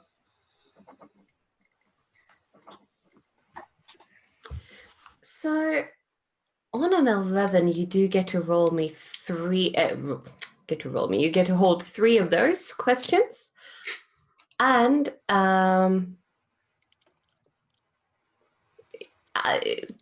if you do act on the information you've found, as long as you keep doing that, you get a +1 to all rolls based off of that information. Additionally, you do get to see anything invisible that's around you. So let's start with the questions. What do you want to know? Okay, we're stuck in this this time loop, and as much as it's great to be here, what's my best way out? I mean, you do know someone who has jumped in and out of this time loop, whether she is bothering to pick you up or not. Maybe outside of that. Yeah, I was just like, completing your mission, unless you want to. Okay, so you have a few options. You can try to ruin the spells completely, resetting it to the original problem that they were trying to fix. Based on what you've been told, however, that would come with a massive cost of, and you might be stuck where that at that point in time that was frozen. and then have to, you'd be 20, 30 years back in time effectively. Mm-hmm. You can also complete the mission. Mm-hmm. Oh, that's it. Okay. Yeah. All right. It's good to know. It's good to know. So we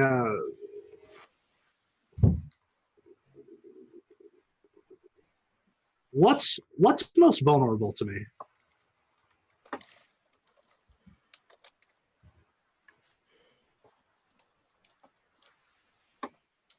It's a good question.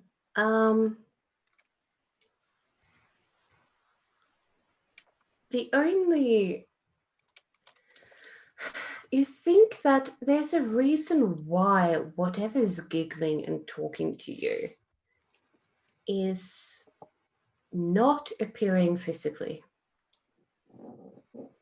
Mm. Okay.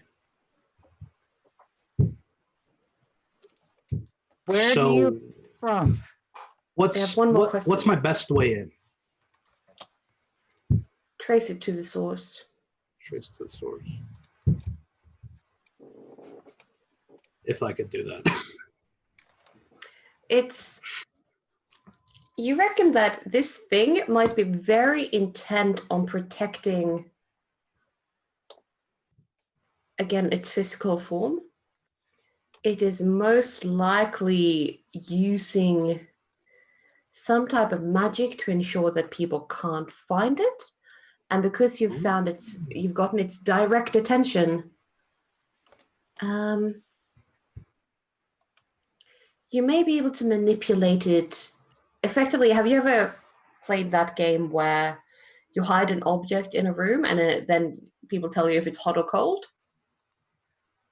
depending on how close you are?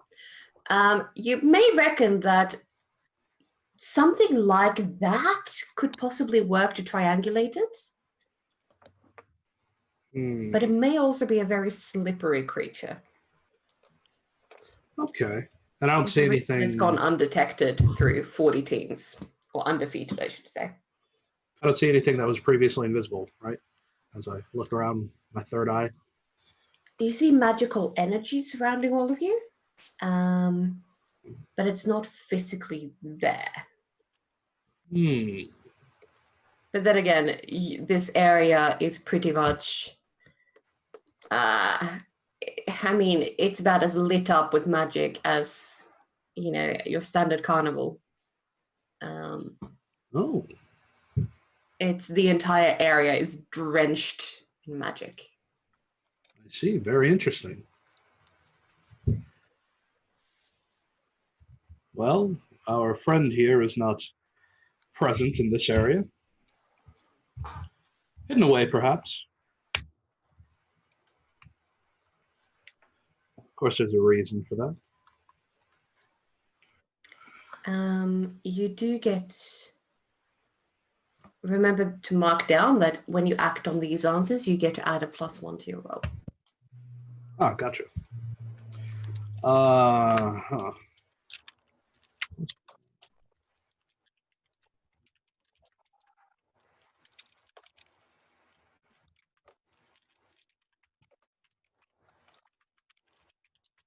What do you all do? Can I somehow improve my first aid to to remove that -1 effect? I'd actually like to help with that if possible too. I'll say if you get help, then you're in a far better position to do that. So then could you please roll to assist? Yes.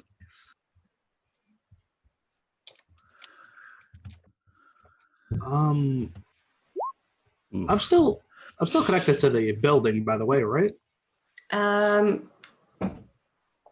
Was it the building you attuned to? Yes. Yes. I thought about the hippo briefly, but I'd say decided against it. given the sheer amount of time and spells that you've had to cast, you'd have to talk to the building again, just because it has been like 2 to 3 hours since you tried talking to it. Gotcha. I would actually like to burn a point of luck into this Ooh. help Okay, to make it into a 12. fantastic. And under luck, I have a special. When you spend luck, you discover something happening now is related to something you were involved in years ago. Okay, sure. Complications. Yeah, This thanks. This game really prompts randomness. So, Glenn, you do get to add with a 12 and a -1. You do get to add a +1 to your first aid roll. That's because it would have been a +2, but you have a +1 to -1 to all of your rolls. Okay, so So which roll is that now? Should I use my first aid as a move or the generic first aid? it's up to you which one you want to use, I'll say, because it's very similar. Oh, there is no such. No, I think I Yeah, moved. like No, there is no. there is no first move. Okay, so okay. Yeah, there's so there's a few things that you can normally do, like to heal. I think I got it confused with protect someone. But you can use your first aid roll again. Okay. Because you are in a time loop, effectively. Otherwise, I wouldn't have allowed it. But you literally can't get out. So I'm Okay. throwing you a bone. 7. That's at least above the fail. I'll give you a choice in this one. You can choose to either take 1 point of healing or get rid of the -1 to your rolls. I'll take the latter. I will remove the negative. Okay. That was my goal to fix that previous mishap. If you'd rolled a full success, you also would have gotten a point of healing back. Again, normally you can only use first aid, I think, once. And then it has to be a resting scene. But again, you guys are trapped in a time loop. So bending some of the rules to not kill you on a technicality. All right.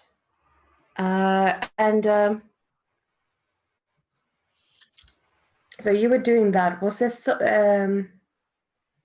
what were the rest of you doing? Freeing up on my building communication. Yes, that's what you were doing. I was like, someone was talking to something. Could you please roll your magic? Yes, let me open my sheet again. I don't know why it closed, actually.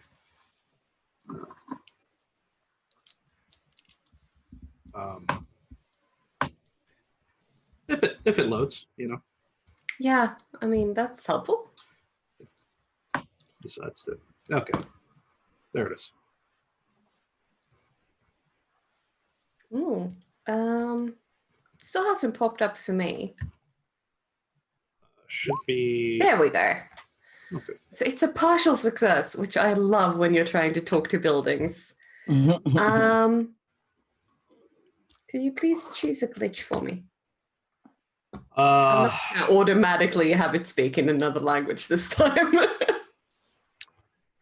You know what? Why not? I'll take a harm. You'll take a harm. Okay. But yeah, it hurts, but you're able to talk to the building. Hello? Can't remember if I used a voice for this building or not, but what you get back is, hi. Hi. It's been a little bit. How are you? How are you? I'm great. It's lovely to hear. Lovely to hear. What's up? Hey, listen. I know, obviously, last time questioning didn't go so well, but I'm just so very curious. I mean, we, of course, are the only people really walking around here. Everyone else is a little looped. Very fun. Very good. I'm just curious. Is there anyone else here like us that's freely walking about and exploring this? You so wonderful. The rat was eating at my walls. True, very true. I realize. It's not here anymore.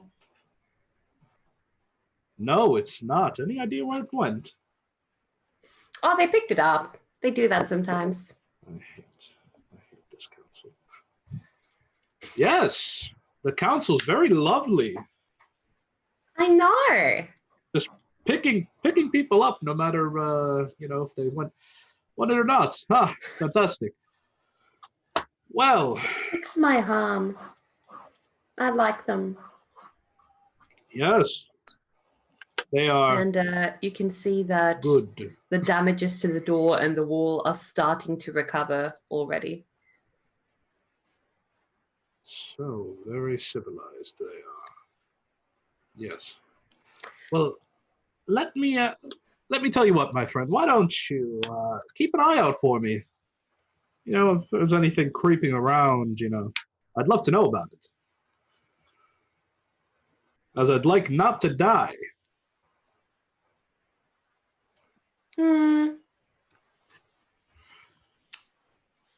I mean, there's wind.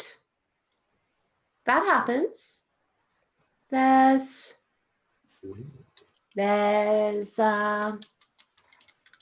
things popping in and out, always. Mm-hmm. Things in the loop moves. The magic moves. I mean, what are you looking for? Things that could There's a kill lot of me. movement. Things that can kill you? Yes. Oh, Very a much lot of things kill not like to humans in die. here. Yes. I would like to know about those things. And where they are. There was one who choked on something in the food court. That was unexpected. What? Yes, there was one. I mean, that rat has killed some before, and some died under falling statues. That was a thing. And there's been heaps of demons that have popped in. I don't know why. And some people never leave. I don't know why. I don't know if they're alive or dead, but that might be a concern. Yes, it's all very. When's the last time anyone spoke to you? I mean, we're talking right now, so that would be you. And you talked to me just before, so that would also be you. Before me. Before you? I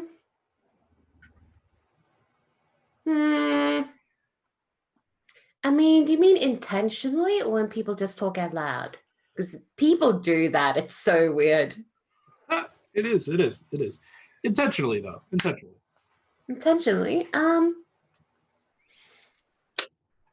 had one who was just like you, and they just put him in here, and he was with a few other people, and he tried talking to me, but he didn't like me. Well, that was his loss, wasn't it? Yeah. Also, I know I had something on that damn council. Can't talk to buildings, can you? Interesting. Guess I am a master after all. Well, this is lovely. Most people don't talk to buildings, like not intentionally. But I mean, they talk out loud a lot, so I hear a lot of things. And I love it when they put that spell that, oh my God, there was a screaming kid in one of the stairways, and I'd listened to it for 10 years, and it was the worst, and they put a silence on it, and it was so lovely of them. Right. That was nice. I mean, people swear at me when they like stab their toes on thresholds or if they trip downstairs, and it's not my fault. Very, very clumsy of them. What was... I know. Humans. Yes, us. You listen to, You listened to that kid scream for 10 years? What were they screaming about, out of curiosity? I mean, humans are weird, but I think this kid was screaming because he didn't want to go upstairs. So, just ordinary. Yeah. And Kids scream a lot. we've seen a lot of people come through here Yeah. recently. People like us. Always. Oh. I built Always. for people to come through. Yes, but I mean, after the whole, time looping, people sending, walking in place, eating in place, that sort of thing. Yeah, we come through every now and then.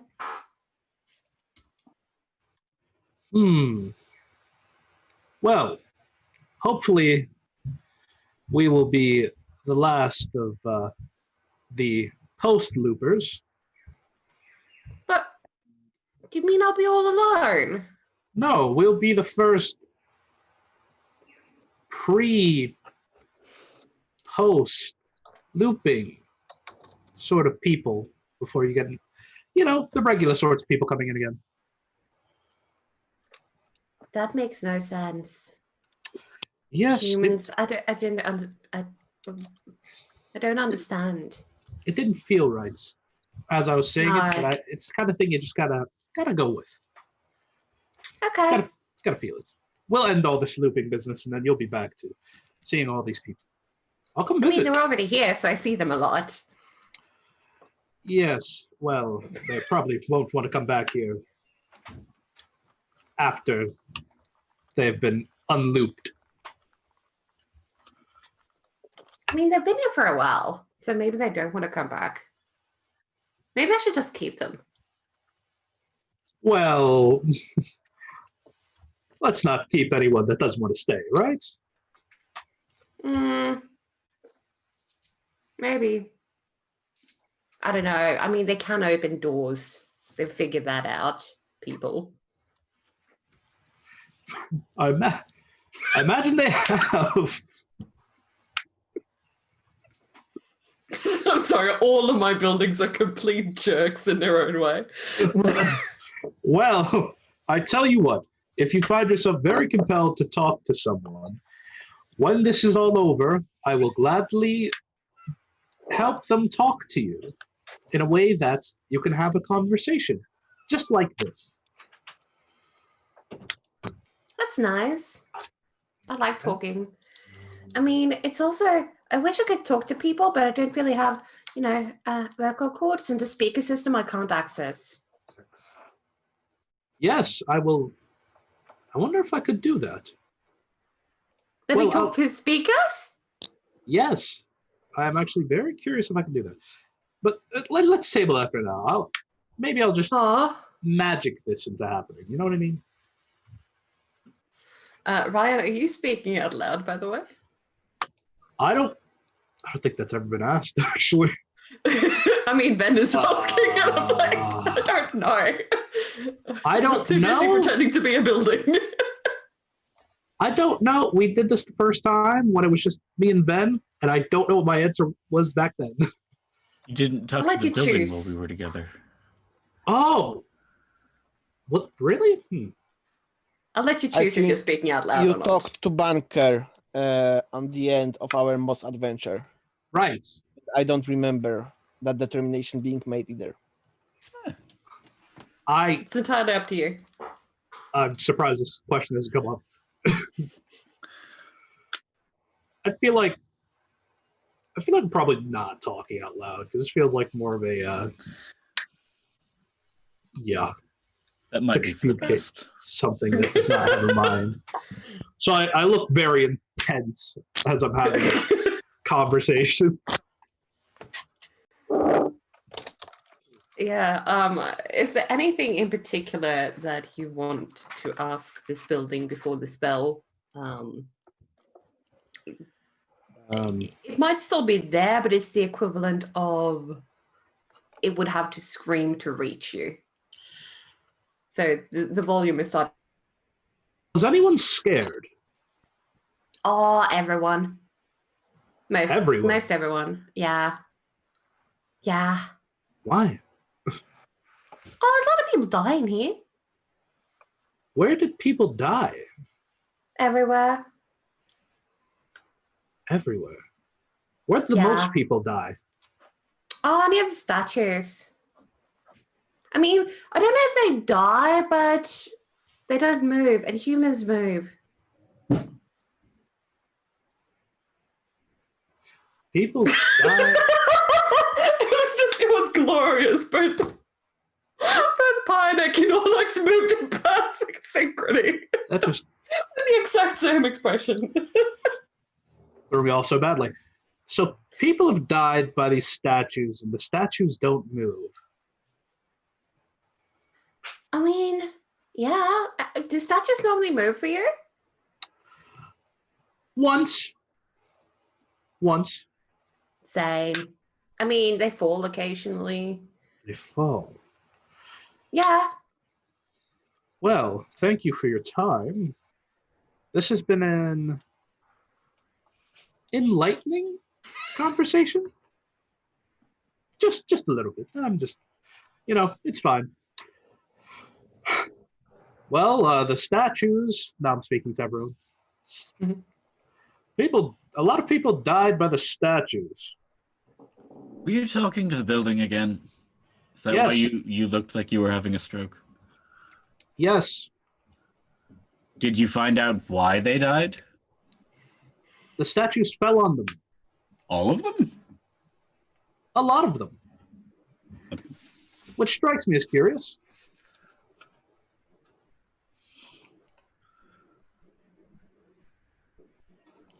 Anyway, lots of people died. Apparently, a lot of them died by statues. Number one leading cause of death in this museum is...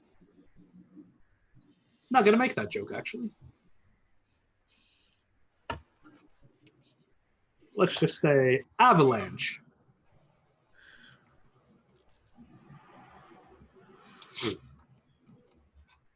That is roughly the loudest airplane that I have ever heard. And it's not going away. So I don't know if it's audible to everyone else, but sorry about that.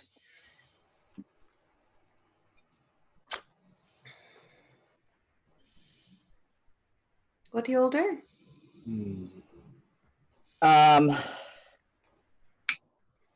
I feel like throughout all this, like Winter might still try to communicate with the giggling. Mm-hmm.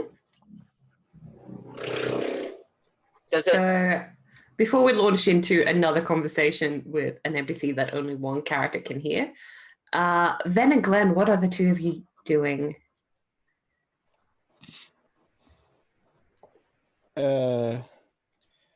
Van mentioned that Ryan was talking with building.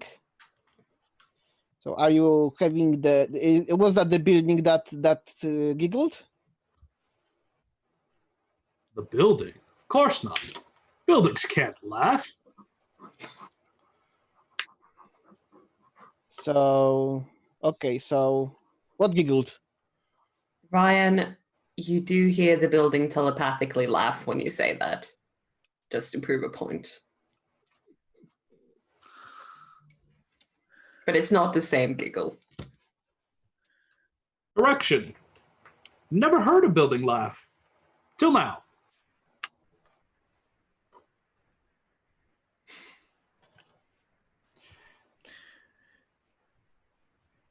Then is just going to shake their head and start trying to magically heal Glenn the rest of the way up.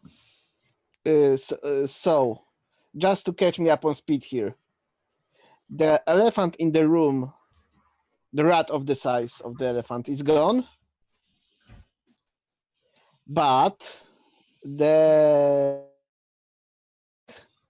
and it's not the building. Do any of you think that this giggling thing, creature, person, might be the source of the problem? Because you are apparently talking with a lot of invisible stuff now, everybody. Glenn just looks around. So then as you do reach out to heal Glenn, the effect does go off, but can you please tell me what kind of glitch you get instead?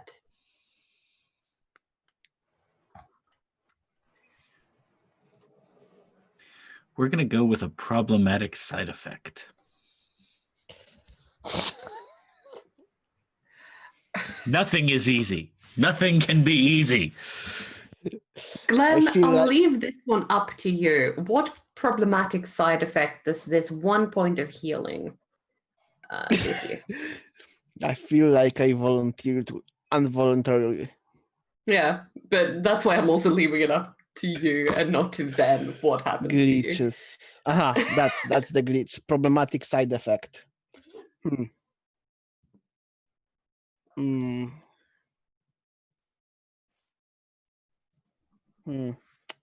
The wounds, it was mostly scarring from the flames, so it covered a bigger surface than usual puncture wound or cut wound. So let's say that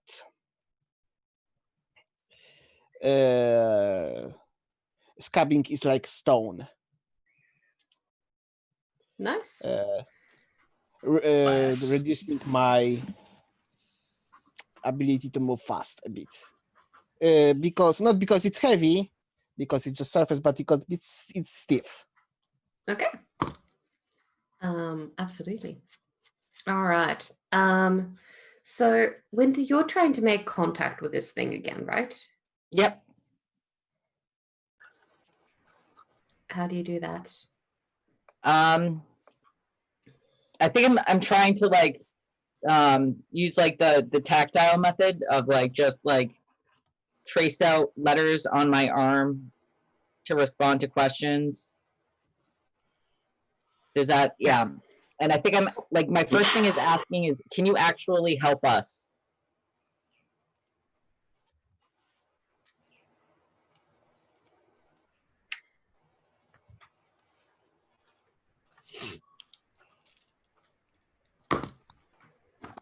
That's a good question.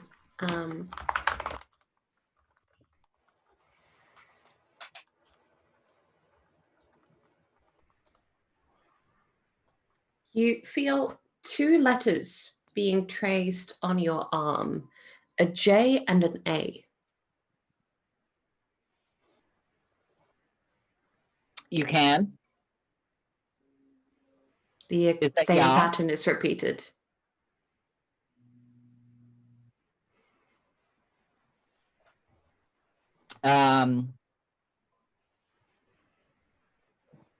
Do you speak English?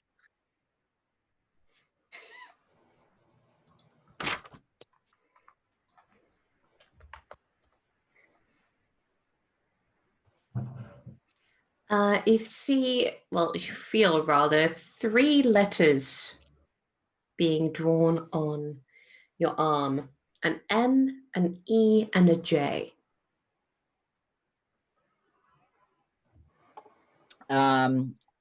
I'm guessing that means no. And I don't like, my character doesn't have Google, so I shouldn't be wasting time Googling this, but I am anyway. So I think it's not German, which was my first thing. Yeah, because like I know German, and I think I decided that Winter also knows German. Yeah.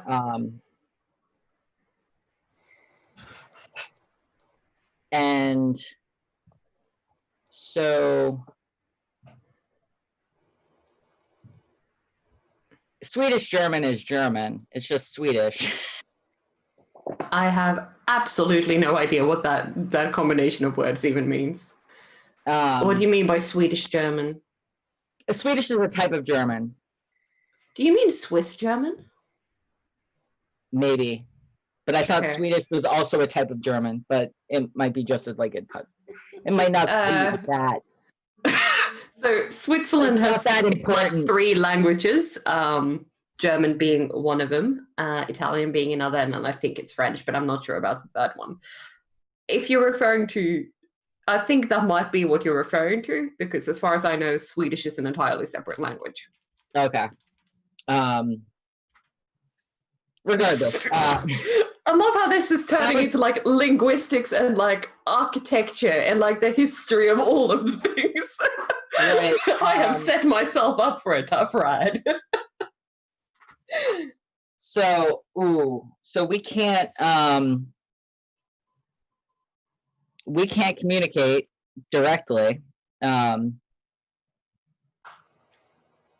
I can't ask, how can you help us? Because even if they responded, I wouldn't be able to know like what they're saying. Can you help us physically? Same 2 letters appear, a J and an A.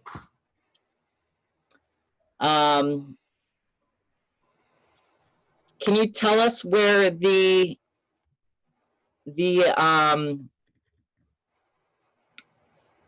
source of the issue of this place is?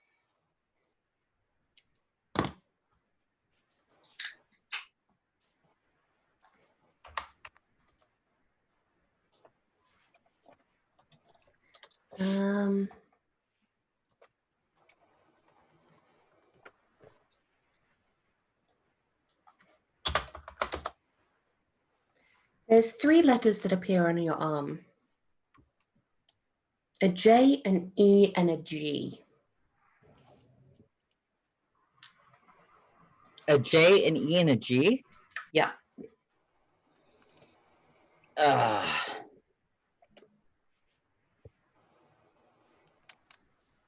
Keep in mind, Winter does not have access to Google and does not speak this language. I don't know what that means. I don't know it even with Google, so.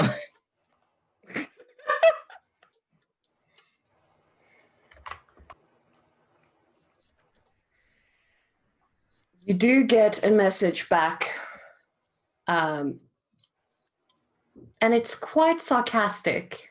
You somehow feel the sarcasm through this. And you get a U, an N, a D, an S, a K, a Y, an L, and a D.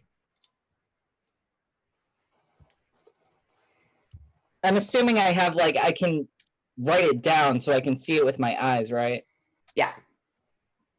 J-U... Nope. U-N-D. U-N-D. S-K-Y-L-D.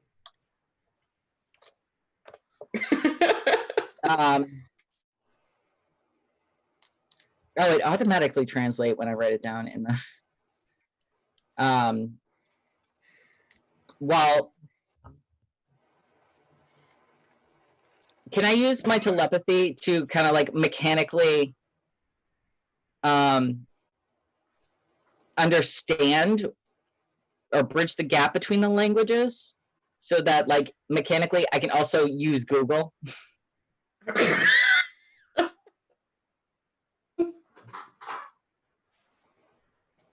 You can't do it with telepathy. It would have to be to use magic to do something that lets you talk to something you don't share a language with. Oh, that's a thing too. That. Yeah. I kind of imagine Ven and Ryan just kind of looking back and forth between each other and Winter being like, should we tell them?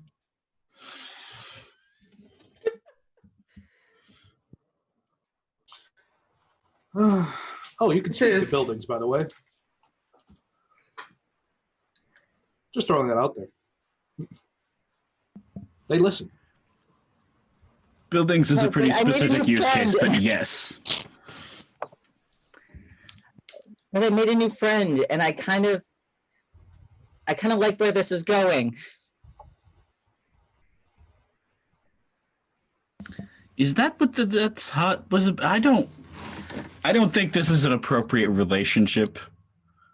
You can at least don't do it in front of us. I'd That seems like to weird. remind you that the giggling you heard sounded like it came from a little girl. Just so that you don't accidentally wander into territory that might be awkward. Well, maybe she's 30 years older than a little girl. Could be.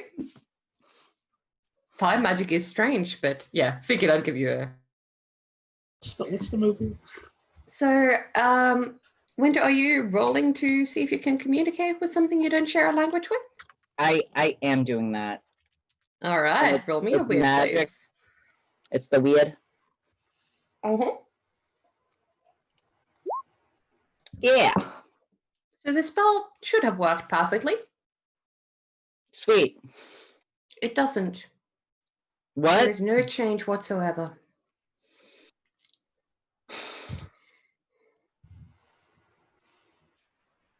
You don't magically get the translation. Oh, well, that doesn't work. And it's probably messing with you.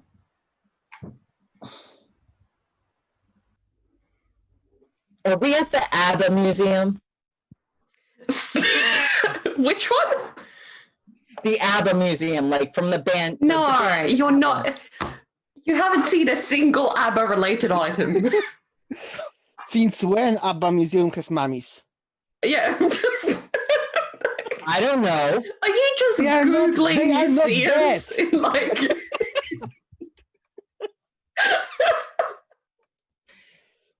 Yeah. But anyway, why doesn't it work? Think about it. You might figure it out. It's because it's written and we're not speaking. Okay, bye.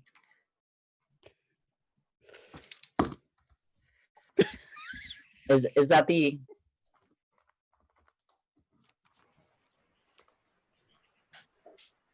So you do get... Damn it, Chad. 5 more letters that appear. N-A-R-R-E.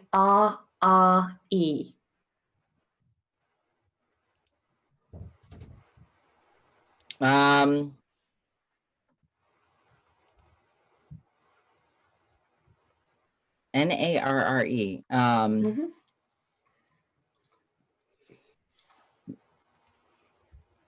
Nara. I'm assuming. Depends on how you pronounce it.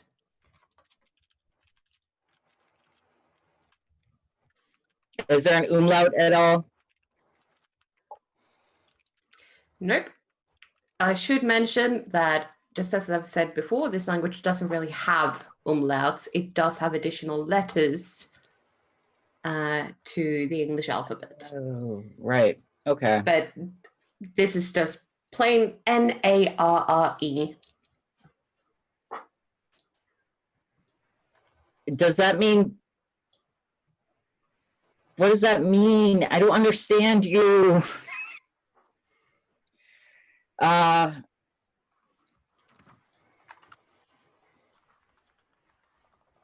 Does it mean behind?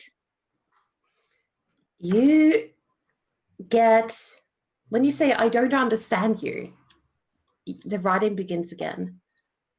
Okay. What does it First say? thing you get is 3 letters. Once again, J-E-G. I don't know why I've forgotten the freaking alphabet. And then V-E-D.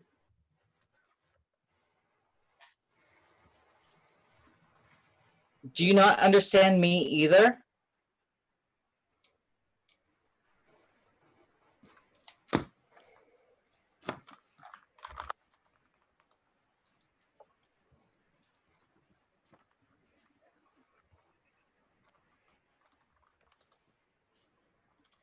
You get 5 letters back, F-J-O-L-S.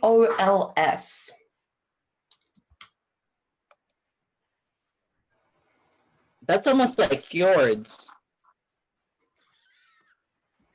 It's I know we are coming up to an end. I just want to see if you can figure this out. I don't.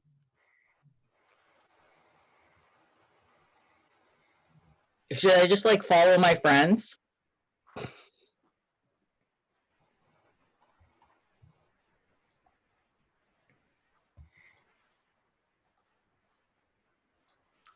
Is your question, should I just follow my friends? Yeah, that's it.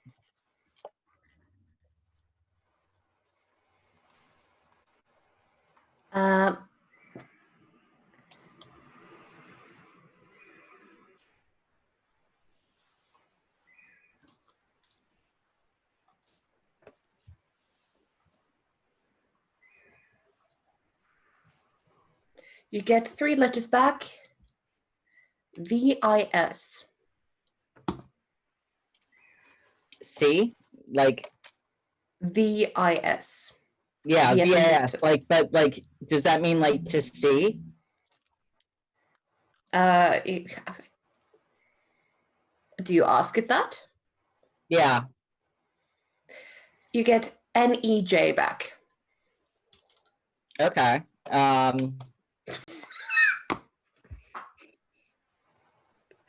This is a scenario where it's probably more fun for me than anyone else. But God damn it, I'm indulging. Do you just want me to go away? Are you going to? Are you going to help? We'd established that you can help, but we didn't establish if you were willing to help. You get 3 letters back, NEJ. No, you're not going to help. So Did you really expect it to? then you mentioned before that you had some type of connection with something like this, right? Oh, totally. As course. part of one of your roles. I can't remember which role it was, but we never got back to it. It's a result of spending a luck. Oh, right. You've encountered tricksters before.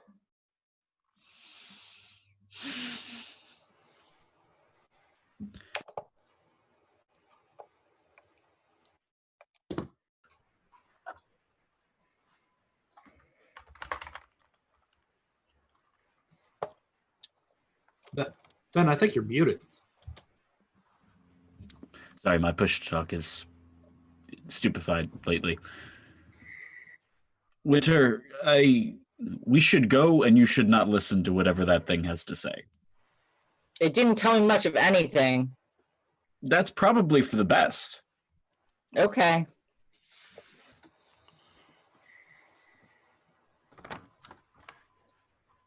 Bye, jerk.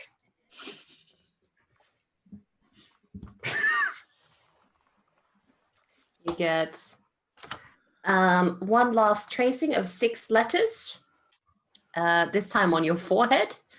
It's an F, an A, an R, a V, an E, and an L.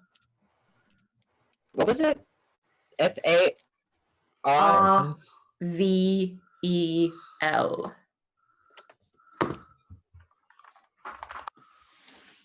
Yeah.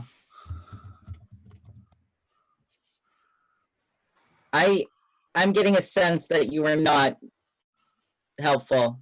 You don't get a further reply. But you do hear a giggling in the distance.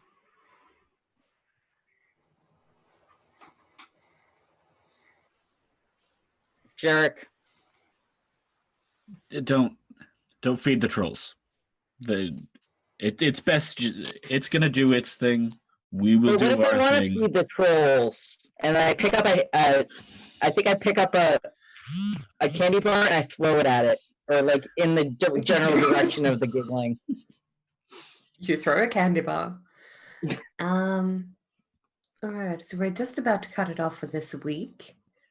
Next week is going to be most likely the final episode of the show. So with that in mind, is there any last thing any of you want to do before we end today? Knowing that a trickster is a likely problem, then is going to make one last troll through their dark past. All right, go for it.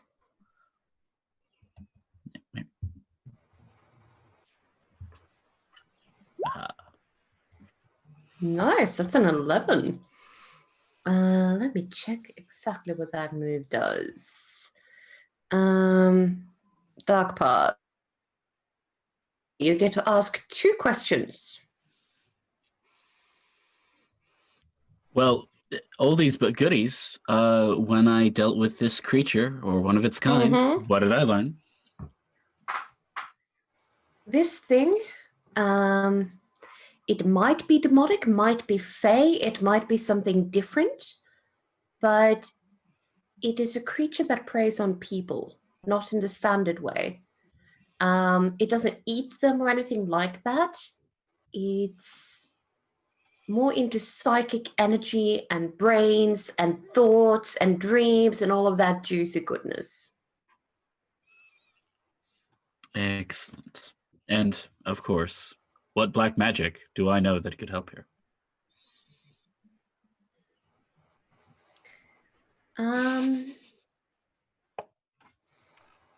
You reckon that it has a source to feed on. And if you destroy that, maybe that will flush out the creature. But until you know a bit more, because so far what you've heard from it is that pretty much it's a trickster that is somewhere in here and can vaguely manipulate the area around it. So you don't know exactly what it is. But yeah, something has kept this thing alive for 20, 30 years. And it is powerful enough to where it has been very elusive. Excellent. And if you're able to figure out which part of the world you're in, that might help you narrow down what you're dealing with.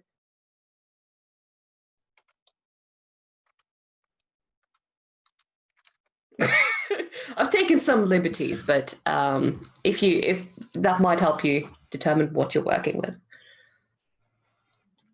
All right. Anything anyone else wants to do before we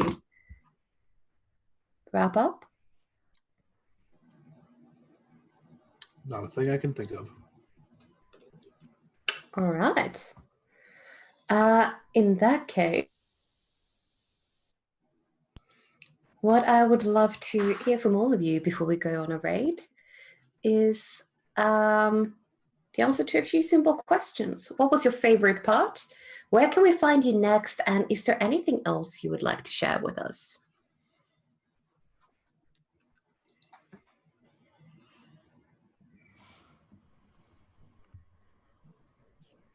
So this time, let's start with Pa and go counterclockwise. Oh. I'm Par. Favorite moment? Huh. I love that I'm confused all of you and ended on a note of the cast being completely broken by linguistics. Favorite moments.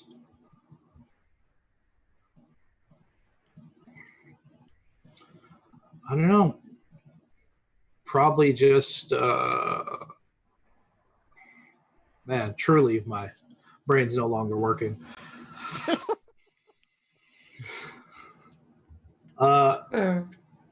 Yeah, I guess the end bit is probably my favorite moment because we were just all baffled.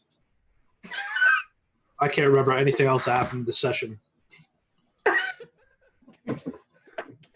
You broke me, DM. You broke me.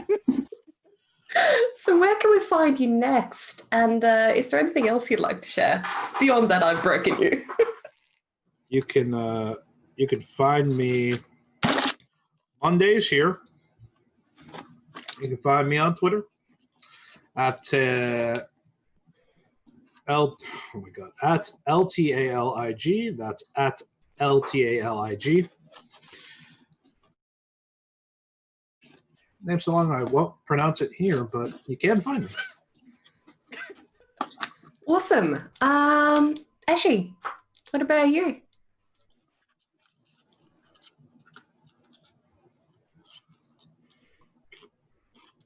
I think You're you mute. mean.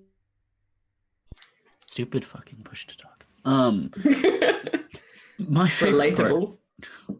My favorite part was probably Winter faffing about with the giant. That The cat was is still there, by the way. It's just chilling at the moment. love that. Good stuff. As for where you can find me here Monday with Par. And other than that, you won't. Don't bother looking. It's not a problem. All right. Kat, what about you? So I am Kat. You can find me here Tuesdays for the next 2 weeks, or week till the end of the season, and here until the end of the season. And my favorite part, like I liked bringing in the cat, and I I liked when Glenn went to go get all the candy bars and like threw the candy bar into the wind, and like that was really clever and thoughtful, and I was just kind of marveling by the like I didn't think of that. I don't think I ever would have thought of that. Like I really appreciate that. Excellent. All right, Econovax. My favorite moment was that confusion in the end, because I could allow myself to be detached from it, because I knew my character wouldn't interact with this mess of everything. Because, well, if it ain't possible to shoot, then it's not my problem. And I could watch you getting lost in all those conversations with mystical stuff. And this game was really confusing. Cat summoning cat. Yeah. There was a lot of that. So yeah, I'm Ekinorlax. You can find me next same time tomorrow here playing Void Cavalcade, our game of Stars Without Numbers. And well, and on Twitter, also as Ekinorlax. That's all. Excellent. And yeah, I'm polished. My favorite part today was my slight bit of vengeance after the sort of full-on investigation my players launched at me last time about the language and the exact museum that I've stolen for this. So being able to throw that back at them and go, okay, you wanted languages, here it is. I enjoyed that tremendously, even though it's probably more fun for me than anyone else. Sometimes you get to indulge yourself. Yeah, it was fun for me because I could watch it from the distance of safety, sort of. Yeah, you can find me here tomorrow at the next time slot where I'll be playing in the Void Cavalcade with Econorlax. After that, you can find, Econorlax is there for that as well. The finale of Monster Hearts over on my channel a few hours later. So yeah, last thing to do is once again thank you all for watching. Thank you to the wonderful cast for playing, and to Raven for producing. Especially though, I would love to thank our sponsors, Fundamental RPG and Grinding Coffee Company. Remember that you can get 13% off your order at grindingcoffee.co by using the code RAVEN, and that's RAVVYN. I can't spell things today. But yeah, Raven, if you'd like to bring us on a raid, please.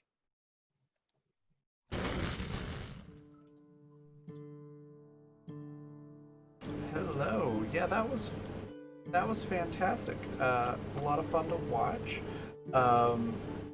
Especially loved the sort of Wheel of Fortune gambit there at the end. That was a lot of fun. Yeah, we're gonna go on a raid. We got a raid cry there in chat of all my buildings are jerks. We're gonna go raid Tabletop Horde. If you're not already following following her, definitely give her a follow. She's fantastic. And it looks like she's playing with Susanna Grace some Rainbow Six Siege. It's always a lot of fun to see those two work together in this game. They're kind of truly terrifying if you're on the other team. You can find us next here tomorrow at 1 p.m. Mountain Daylight Time for the Void Cavalcade. And then again at 7 p.m. Mountain Daylight Time tomorrow for Animus Absentus, which is going to be, both are going to be penultimate episodes. So lots of big things happening. And as a sort of a special treat, it's going to be Vanessa's birthday tomorrow. She plays Annie on Animus Absentus, so we're going to be doing some fun stuff for that as well. Thanks again everybody for watching. Thanks everybody for playing. Hey, Admin. Thanks Polished for running the game. We will see you all tomorrow. Bye everybody.